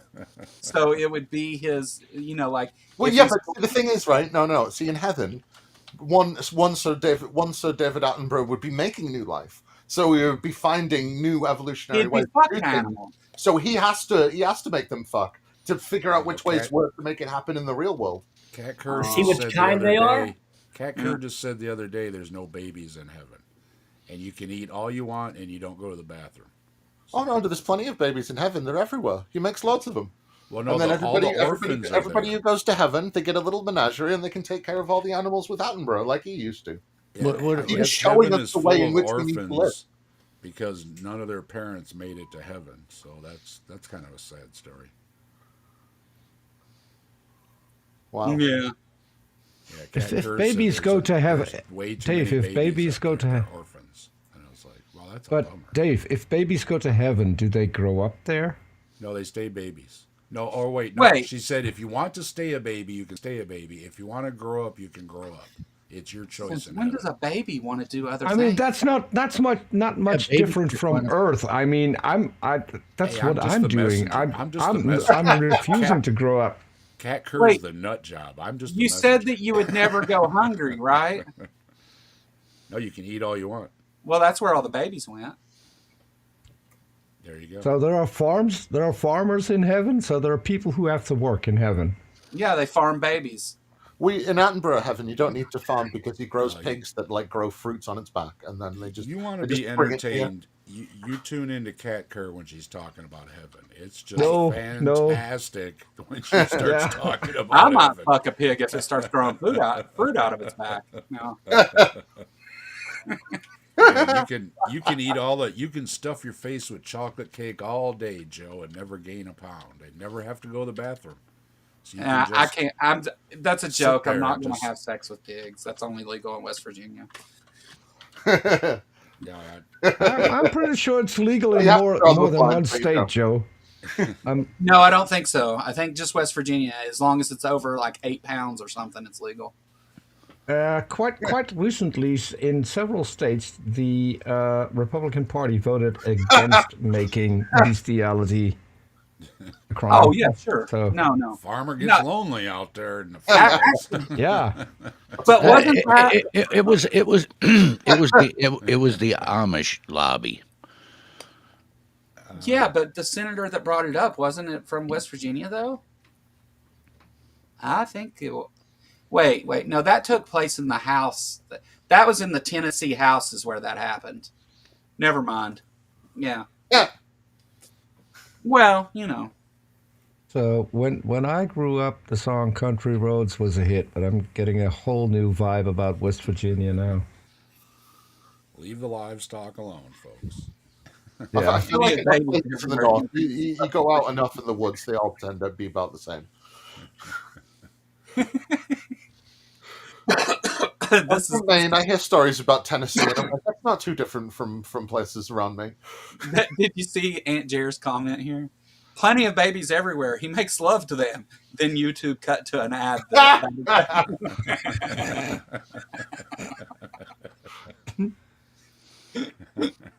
Oh man. That's why you got to pay for premium. Well, this has been so much fun. I think my blood pressure went back down now. I'm glad to hear that. See? Yeah. Yeah, you should have pre-dosed. I mean, Most definitely. I don't know that anyone here. I know for sure that nobody on here has ever seen me that mad. That's the way they design it. They design it so that other people can't argue. It's a gish gal. And yes, the Whitakers live in West Virginia. So everybody's watched that, huh? The Whitakers. Yeah. They live in Odd, West Virginia. It's the name of the town. The Whites live in West Virginia. I bet they're related to the Whitakers. When you want to bet? Yeah, I got family that lives in West Virginia. I hate that state. I'm not we allowed had- to go in it, so We had a lot of fun watching the Whites Warrants. videos when Joe was running them. Those were hilarious. yeah. The Whites of West Virginia. That was a lot of fun. What's up, Nitty? Hey, Nitty. Yeah, the Whitakers just a very unfortunate family, man. Did y'all see B.S. Lewis's new video he just put out with Yeah. Tux? Hilarious. If you haven't seen it, make sure you go check it out. Yeah, you have to wait to the pigeons. The pigeons are just Pigeon's great. peak. Just great. best. BS has got a lot of not only artistic talent, but a interesting sense of humor. He's a Yeah, funny boy. Nitty. No. I ended up telling Eric that I concede he's right, and he left. He won. Oh, Yeah. I ever thought you was debating someone else that sounds like G-Man. So that's Well, what happens with G-Man. Creationism is going to be in all the schools and universities tomorrow. Yeah. They're going to throw out all the biology books and Damn. Well, Nitty, cosmology books and everything else. Grok AI has proved that creationism is true. Well, no. That's that. He Yeah, asked but- him if his argument was good, not if to prove Which- creationism. I know Which that. which version, Joe? Because we're on the third version now. Because Grok keeps Whatever telling one, me Eric. that. The one with but Stills. The one that blows in the most. Grok will keep telling you that Elon Musk is a Nazi, and then they're reworking the AI so it doesn't do that anymore. And people have now gotten the third version to admit that Elon is a Nazi. So What I it sounds like is that. actually, if AI takes off, if we put a thing to say, "Don't kill all humans," it's going to override it anyway, and we're all doomed. I'll give you the highlights, Nitty. I did an opening, and then Eric said a bunch of stupid shit, and then I cussed the shit out of him for about an hour, and then he tried to blow the moderator, and Went to his house. And That wasn't in And the then I contract fucking- either. That was just a bonus. yeah, Free. you didn't even know you were getting paid for this, did you? Nitty says, if I remember, Lionheart is pretty insufferable. That Yeah. has to be the understatement of the week. Oh, Mike did that video about him the one day. Just one little clip. He only watched a few moments of him talking with somebody. He was like, "Oh my gosh, this guy." Wow. Yeah, I I think it have was- to say, Yeah, it was shortly after you had debated him the last time, and it's like, "Oh yeah, he's special." He is a And- special boy. after he got done blowing the moderator, I said, "I can see you win," and Wiped his chin and left. he wiped his chin. He swallowed though, so there's Well, that's part of the deal. I mean, you put all that work in, finish the job. Jeez. Yeah. Don't be a fucking lazy ass now, you creations. Yeah. No one likes a spitter. You're right there at the finish line. Don't blow it. you can do what you want.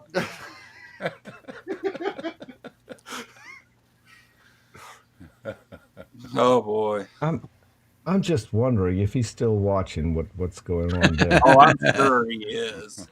He's He's such a collecting smug little prick bastard. I'm sure he's watching. Fuck you, Eric. I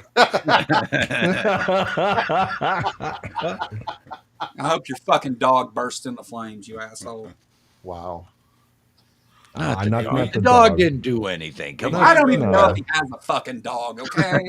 We gave somebody a shot on Saturday. They were in the chat. They could prove God or something. So we let them come on and we gave them some time and everything. And yeah, they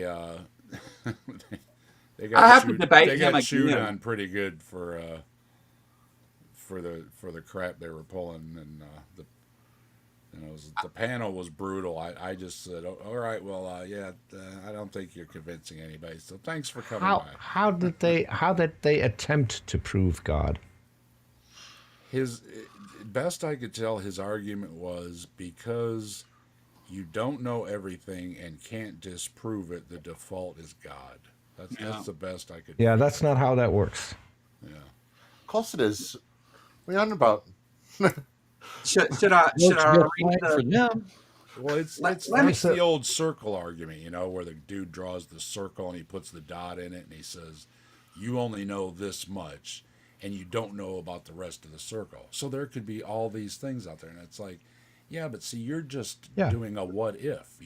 You aren't proving anything. You're just playing what if. I could throw all kind of what ifs in that circle too. It doesn't really mean anything. No, that reasoning already proves that his God might not be the one, because he doesn't know anything more than you do. So it might not be his God. His God might be created by some entity and then taking credit for everything the other entity created. Well, and the Bible says man is wicked and deceitful, and then you got the pastor up there telling you, this and that, and it's like, well, aren't you wicked and deceitful? Why should I listen to you? Right? So, Yeah. so I've got this new question problem. I want to ask a creationist. You guys want to try it out? Try it out, man. Sure. Check it out. Sure. We're ready. So, what? I'll give you your God exists and all of that, and that God created it. I'll give you the whole creationism thing, right? What are the consequences if God stops existing today? What happens? What changes? Everything disappears because God sustains everything, according to Christians. Yeah, but that's not really biblical. That's Islam. Yeah, but too. when is half of the shit they say? Everything's being held up by Allah in everything. So yeah, I think there are Bible verses. There are Bible verses that tell you that God sustains everything. So we have, if physics continues to work, that means God still exists. Yeah. Like, Yes, how can because you he's sustaining physics. Right. But he's God. Couldn't he have just sustained physics forever already? Yeah, he's got to be holding everything up on a big plate. You know what I mean? So God created a universe that can't function without him actively juggling all the But galaxies. how would you be able to tell if he was or wasn't doing it though? That's what I'm trying to get to, is that since you can't actually give me any real change that would happen, and you can't suggest that either that God is doing these exact things, that really the change would be, as far as you're concerned, you would have to say nothing that I know of, right? But a more interesting question is, how does he do it? How does God affect anything? You don't know that he does. Yeah, they're just, No. But the Christians will tell you that they know that he does. So how does he do something? How can The Holy Spirit? by the word. a mind without a body? How can it do something? Right, but if God doesn't have to obey physical laws, then he wouldn't have to. So he could be a mind without a body. It wouldn't matter to him. Yes, but he would still need a mechanism. He would still need a mechanism in order to do something. The word is God, and the word was with God, and everything was created by the word. So the word almost seems to be like a mechanism of itself. But there is Yes, also but if he spoke everything into existence, then how is speaking affecting things, and how can speaking affect things He's got differently? really bad breath. Vibrations, baby. He's got really bad breath. Yeah. And it just Now we're going to the Beach Boys. Well, I read the Silmarillion, and it said it was song and not specifically speech. So Silmarillion, that's a good book. it's a hard book to read. Yeah, I read it too. Well, the Bible's harder. I read that too. According to Aramaic, abracadabra is still I speak into existence. Yeah. Yeah.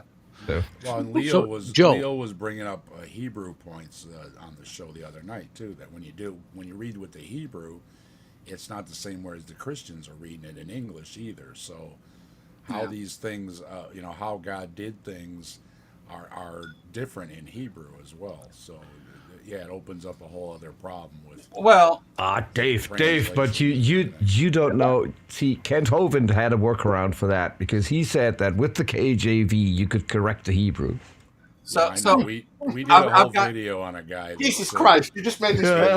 I've got a response for you, but hold on a second. What do you need, Let's Farm? That was you, wasn't it?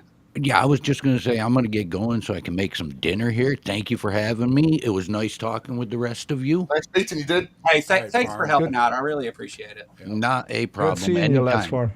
Yeah, good seeing all of you. By too. the way, I'll hang out in the chat. By the way, I've been missing you on Orange Channel. What happened? Oh, you used to be there with now I forgot her name. Yeah, I haven't caught anything live in a while. It's just bad timing when he's doing his shows for me. Yeah. Okay. So, yeah, I might catch one here soon. All right, take it easy, man. Thanks for coming. Peace, Later. everybody. Take it easy. Good seeing you. All right, so let me hit you with why I asked the question. Because if everything in the universe is contingent on God, you have to make the argument that God is contingent on everything in the universe, and everything in the universe is contingent on God. You have to make that argument both ways in order to use that logic. That everything falls apart without God's existence, right? Because then I'll play devil's advocate. Why? Why does it have to go both ways? Depends on the Christian as well. Well, if your claim is that the world can't exist if God stops existing, then it's not the world that's contingent on God, it's God that's contingent on the world, right? Why? Yeah, because God existed first. Because it's the inverse. Yeah, but he's still not contingent on the world. If he stops existing, everything else stops existing. That doesn't mean that he's contingent. If the world stops existing, he would still exist. Yeah. I don't think it's a biconditional. Yeah, it doesn't It's like a guy holding a piece of string. He can drop the string can be fucked. He can go on. Yeah, you're right. Yeah, that doesn't work. Yeah. Because there's plenty of Christians that also go, hey, God doesn't control the world for periods of time. He swaps back and forth with the devil. So, Yeah, I have a question for you, Joe. According to Christians, God is perfect, right? So if God is perfect, why did he need to create everything? Oh, right, yeah. Yeah, that's the can a perfect being create imperfect things. Yeah, because so long he could cry. Well, he's no longer perfect because the world isn't perfect. Right. So if he created something that is imperfect, he's no longer perfect. Right. Yeah. An imperfect creation messes the perfect creator argument up. Yeah. I don't see how there's that nothing. follows. He could just be fucking around. No, because you can't add to perfection. But perfection can fuck around. Of course it can. It can have fun in the most perfect way. You can't add. To live it.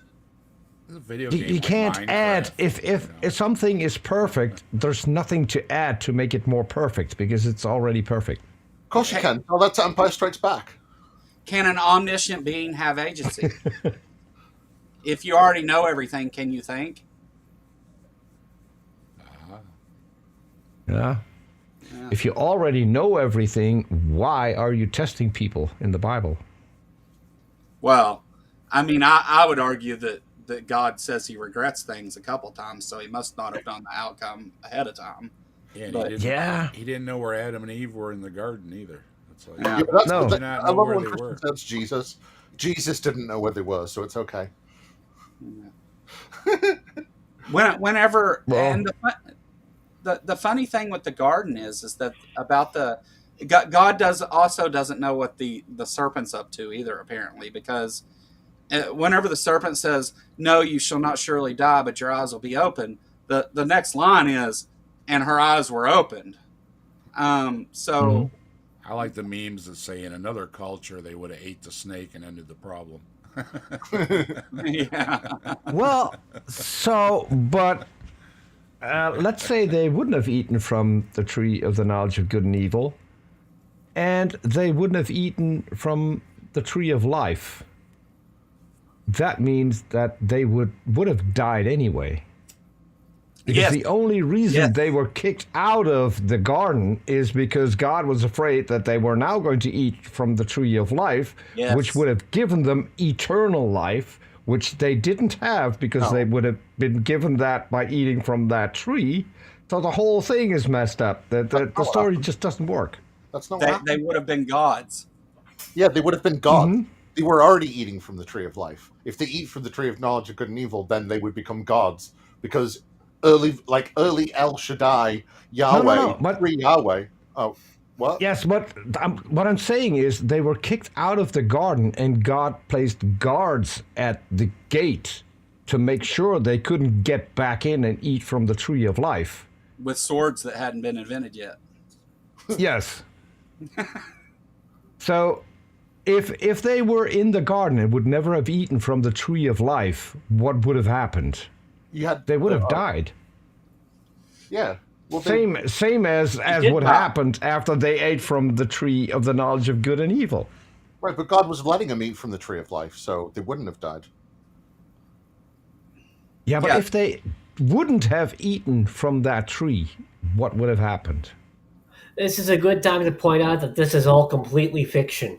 Yes. Yes, They it had is. to. It Well, is. they Just had thought to. experiment. It makes no well, sense. To follow the storyline of the Christians, Fiction can make they sense. had to do it to have the fall, because you have to have the fall so that you can have redemption with Jesus. So all the Yes. bad has to happen so that Jesus can come. So God did Yes. lie. It was all Well, a setup. ask any Christian if God has a plan and if everything is going according to God's plan, and if it isn't, are humans more powerful than God? Can they follow His plan? No, the devil's more powerful than God, because devil changes God's plan all the time. But apparently we can pray and God changes his plan. Only, Yeah, only, well, only if so- it agrees Well, a with prayer you. book is a powerful no. holy relic. There are three outcomes, Joe, if you pray. Either God gives you what you want, or He says no, or He says later, Oh, you mean like when which people basically covers everything. Well, there's only two things to worry about. Either you are sick or you are well. If you are well, there's nothing to worry about. If you're sick, there's only two things to worry about. Either you're going to get better or you're going to die. If you get better, there's nothing to worry about. If you die, there's only two things to worry about. You're either going to go to heaven or you're going to go to hell. If you go to heaven, there's nothing to worry about. If you go to hell, you'll be so damn busy shaking hands with friends, you won't have time to worry.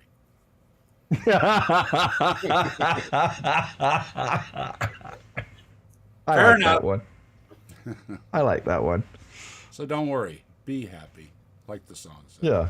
Yeah, and you know, so the way that we're talking about this whole thing right now, which many Christians would find extremely offensive, I think is the problem though, because they're not able to have these discussions, right?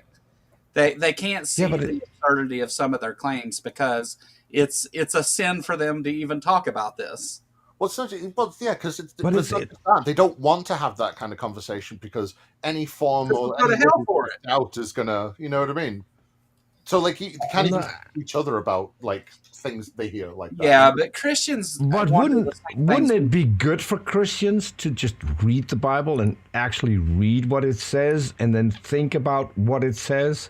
But the problem I mean, is, what if they end for up me, agreeing? it's not meant to be offensive towards Christians You're when, going to when I talk about things like Christians that. that way? No, They have to read it now? Yeah. Damn it! I forgot. I forgot. That's not what you do. You go to That's church probably- for the book That's one of report. the biggest things that bothers me. For the Cliff when I Notes. bring up If something, Christians they say, needed to read the Bible, preachers wouldn't exist, right? Yeah, it's when Yeah. you say back to you, where does it What's say the Bible that in pretty the cool? Bible? And it's like, why don't you know where it says that in the Bible, right? It's because It's- even if they've read it, they seem to, when you put the God glasses on, it takes out certain pages automatically for you. So Oh, yeah. it's a lot quicker read, and it sounds a lot better Wow. for some reason. You don't have to. It's the one thing the Catholics got right. No, normal people shouldn't read the Bible because they would start wondering what this because Well, it's I it don't doesn't think that's add why up. they did it though. That's what always bothered me about sermons, because sermons are always, this little verse here, this little verse here. There's nothing in context, right? They're No. trying to apply a verse to something like a mailman story or whatever. You know what I mean? They lose points and- for Enoch. Yeah, so they find these nice little verses that kind of go along with that, but it left out the entire context of it. That, at the same time, civilizations are committing genocide and they're selling their daughters and all this, but in between it, they stopped and saw the beauty of the flower on the pathway or something, and bingo, there's the verse I'm using, right? And Oh, exactly. Sermons always bothered me for that reason, because Yeah. it wasn't anything in context from the Bible whatsoever. Not once did the And preacher. you know, Go ahead. yeah. Do you know what the fun thing is? If you do the same thing to a Christian, they will yell, "You're taking it out of context." Oh yeah. Not once did the preacher man ever tell me about beating my slaves. He didn't. Well, you were born 200 years too late for that, I think. Yeah, but that I'm pretty sure. I went pretty to sure I went to back in the Bible day. study, and we never covered that. The other thing we never. That's why the Southern Baptists exist. Well, I was a Southern Baptist. When I was a kid, I got kicked out of 2 churches for asking about things that are actually in the Bible. Yeah. Because they're like, no, we can't talk about that. And I kept on asking about it. It's like, you have to stop asking about it, or we can't let you in this fucking Sunday school anymore. And it's like, well, you're supposed to teach me, so instruct me. You won't get to make the special craft if you don't quit asking Moses questions. wants macaroni pictures. Yeah. Yeah. Hey, my mom had some of my Bible class or Sunday school class art for a long time. They told me I was going to hell for asking questions, but I went to Southern Baptist Church all my life, so Yeah. See, we didn't have all that hell stuff. Church for me was, very. they didn't tell me Very what hell friendly was at and that everything. age, but I went to a Methodist church, and they've always been kind of known as progressive, and even back in the day, it was the first time I really saw different colors of people and stuff. You know what I mean? It was totally what I thought church was supposed to be. Anybody's welcome, right? Doesn't matter who you are, what color you are, whatever. It's church. This is God's house. Come on in, And then when I heard about some of these other places that point people to the door, and it's like, really? It's like, so again, you can call it lucky or whatever, but I don't have none of the bad experiences I with mean, church or anything like that. my preacher used the N-word from the pulpit regularly, so I can imagine if you walked in my church while being brown, they would tell you to get out. Everybody was welcome. See, where I was, it was about. But that's Kentucky. Like, Kentucky's a little different on some of that. Oh yeah. Ohio Up isn't in Maine, too much it different. was you were too poor, and if you happen to be black or whatever, then we're obviously poor. It's not actually that they're different; it's that they've been the same longer than others. We got a lot of red in Ohio. It's Yeah. Oh yeah. Yeah. it's very red. Oh yeah. Y'all got all kinds of racist people up there. I mean, don't. It's not limited to Kentucky. Some of it believe is surprising too. It's like really, because you don't think about it. I think of myself as the Yankee. Somebody even called me a Yankee one time. Some Southern boy called me a Yankee, and I'm pretty far north. I'm literally what it takes 45 minutes about to get to Detroit, and I can be over the bridge into Canada. Right? I'm pretty far north, but it's very red around here. And the thing about that is, purple. That what you posted there about the anyone with a disability is not allowed to enter the temple. They considered more things a disability than they do now, like being left-handed and stupid things like that. Having one ball also disqualifies you. Yeah, no squashed fellas, no bad eyes. There's all kind of goofy things on those lists. And leprosy could be as little as fucking like acne. Yeah, that's what I mean. Is a skin blemish, because nothing with a blemish. So I asked before. So if you got a big zit on your nose, ready to just blast into Bill Murray's face, like in that movie, hey guys, I'm gonna have to wrap this up. I've got a kid screaming about something upstairs, so now you I'm gonna go see what the hell's going on. I guess. No worries. It's like 2 a.m. here. I think so. So this is going to be the time you're going to tell him about hell. No, just kidding. Well, if the shoe fits. Yeah. There's all these demons and a big red guy with a pitchfork. Now go to sleep. Yeah. I got one question, Joe. Can I plug something before you close it up? By all means, go ahead. So April 2nd, and I have to look at the time because this is messing me up. We just changed over. April 2nd at 2 p.m. Central, Natalia Reagan is going to talk to Neil Shubin in Survival of the Filthiest. So if you want to watch a filthy show with Neil Shubin, here's your chance. And late nighters tonight, I got a premiere at midnight. I'm narrating a book. If you need to be lulled to sleep with my melodic tones, tune in, check it out. Hope you like it. I suffer from insomnia, so I might check it out. Yeah, I'll be put up a few people to sleep, right, Joe? I Yeah, put yeah. a few people to sleep, haven't I? Dave's voice sings me right to sleep every time. Hey, I've done that. Yeah. All right, good night, everybody. And no one, Or good day. no one's wherever you may accusing be. me of having a soothing voice. Yeah. I want to plug something as well. Yeah, go ahead. Last Wednesday I brought out a Nickelback parody lyric video that people should go check out. So yeah, Awesome. Well done. Zach is talented too. He's got a great sense of humor. Check his stuff out. I Yeah, tried to watch that and it wouldn't let me or something. Something was wrong. It wouldn't let me. It was my fault. It wasn't you. right. I just tried to watch it the other day and couldn't. Oh, thanks, Rev. You became a member. All right. Well, lucky for you, we will probably do a member stream tomorrow or Wednesday because I don't have a show Wednesday now. So I'll probably do that here in the next day or so. Definitely go check out Zach over at the Shaking Fist, Dave at the Captain Desk, and Peter at Gonna Go For It. Walt, you got a channel? Or you just I'm beginning to reinvent a few things here. I'm trying to get into the VR thing, but I decided that I wanted to pop in. And I've been following you for maybe about 4 months, off and on. I don't get to see the stream as often as I'd like to, though. Yeah.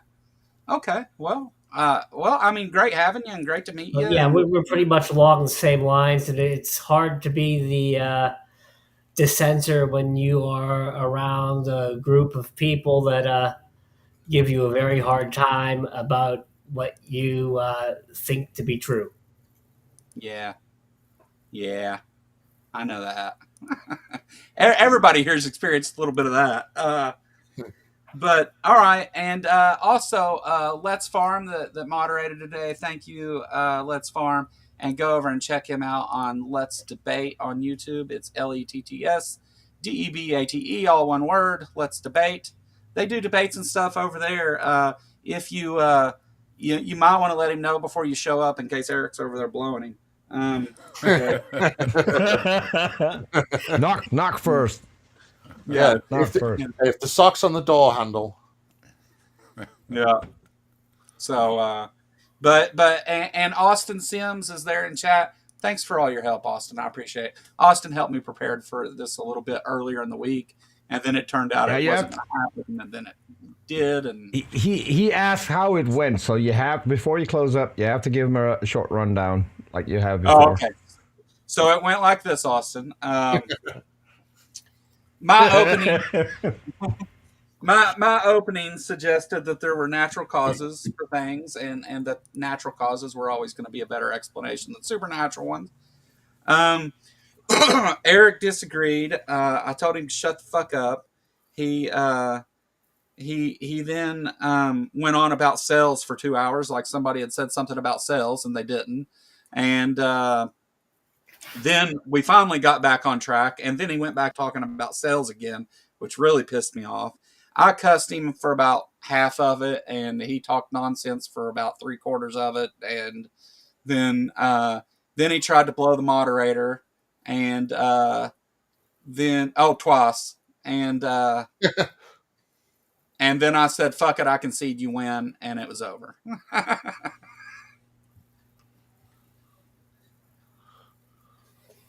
We're gonna restart our Let's Talk show. Okay, but yeah, thanks for everybody that supports the channel, and we've got 11 new members today. That's awesome. So welcome to all the new members. I'll do a member stream here in a couple days. Come catch that. If you're looking for information about the Ark Encounter,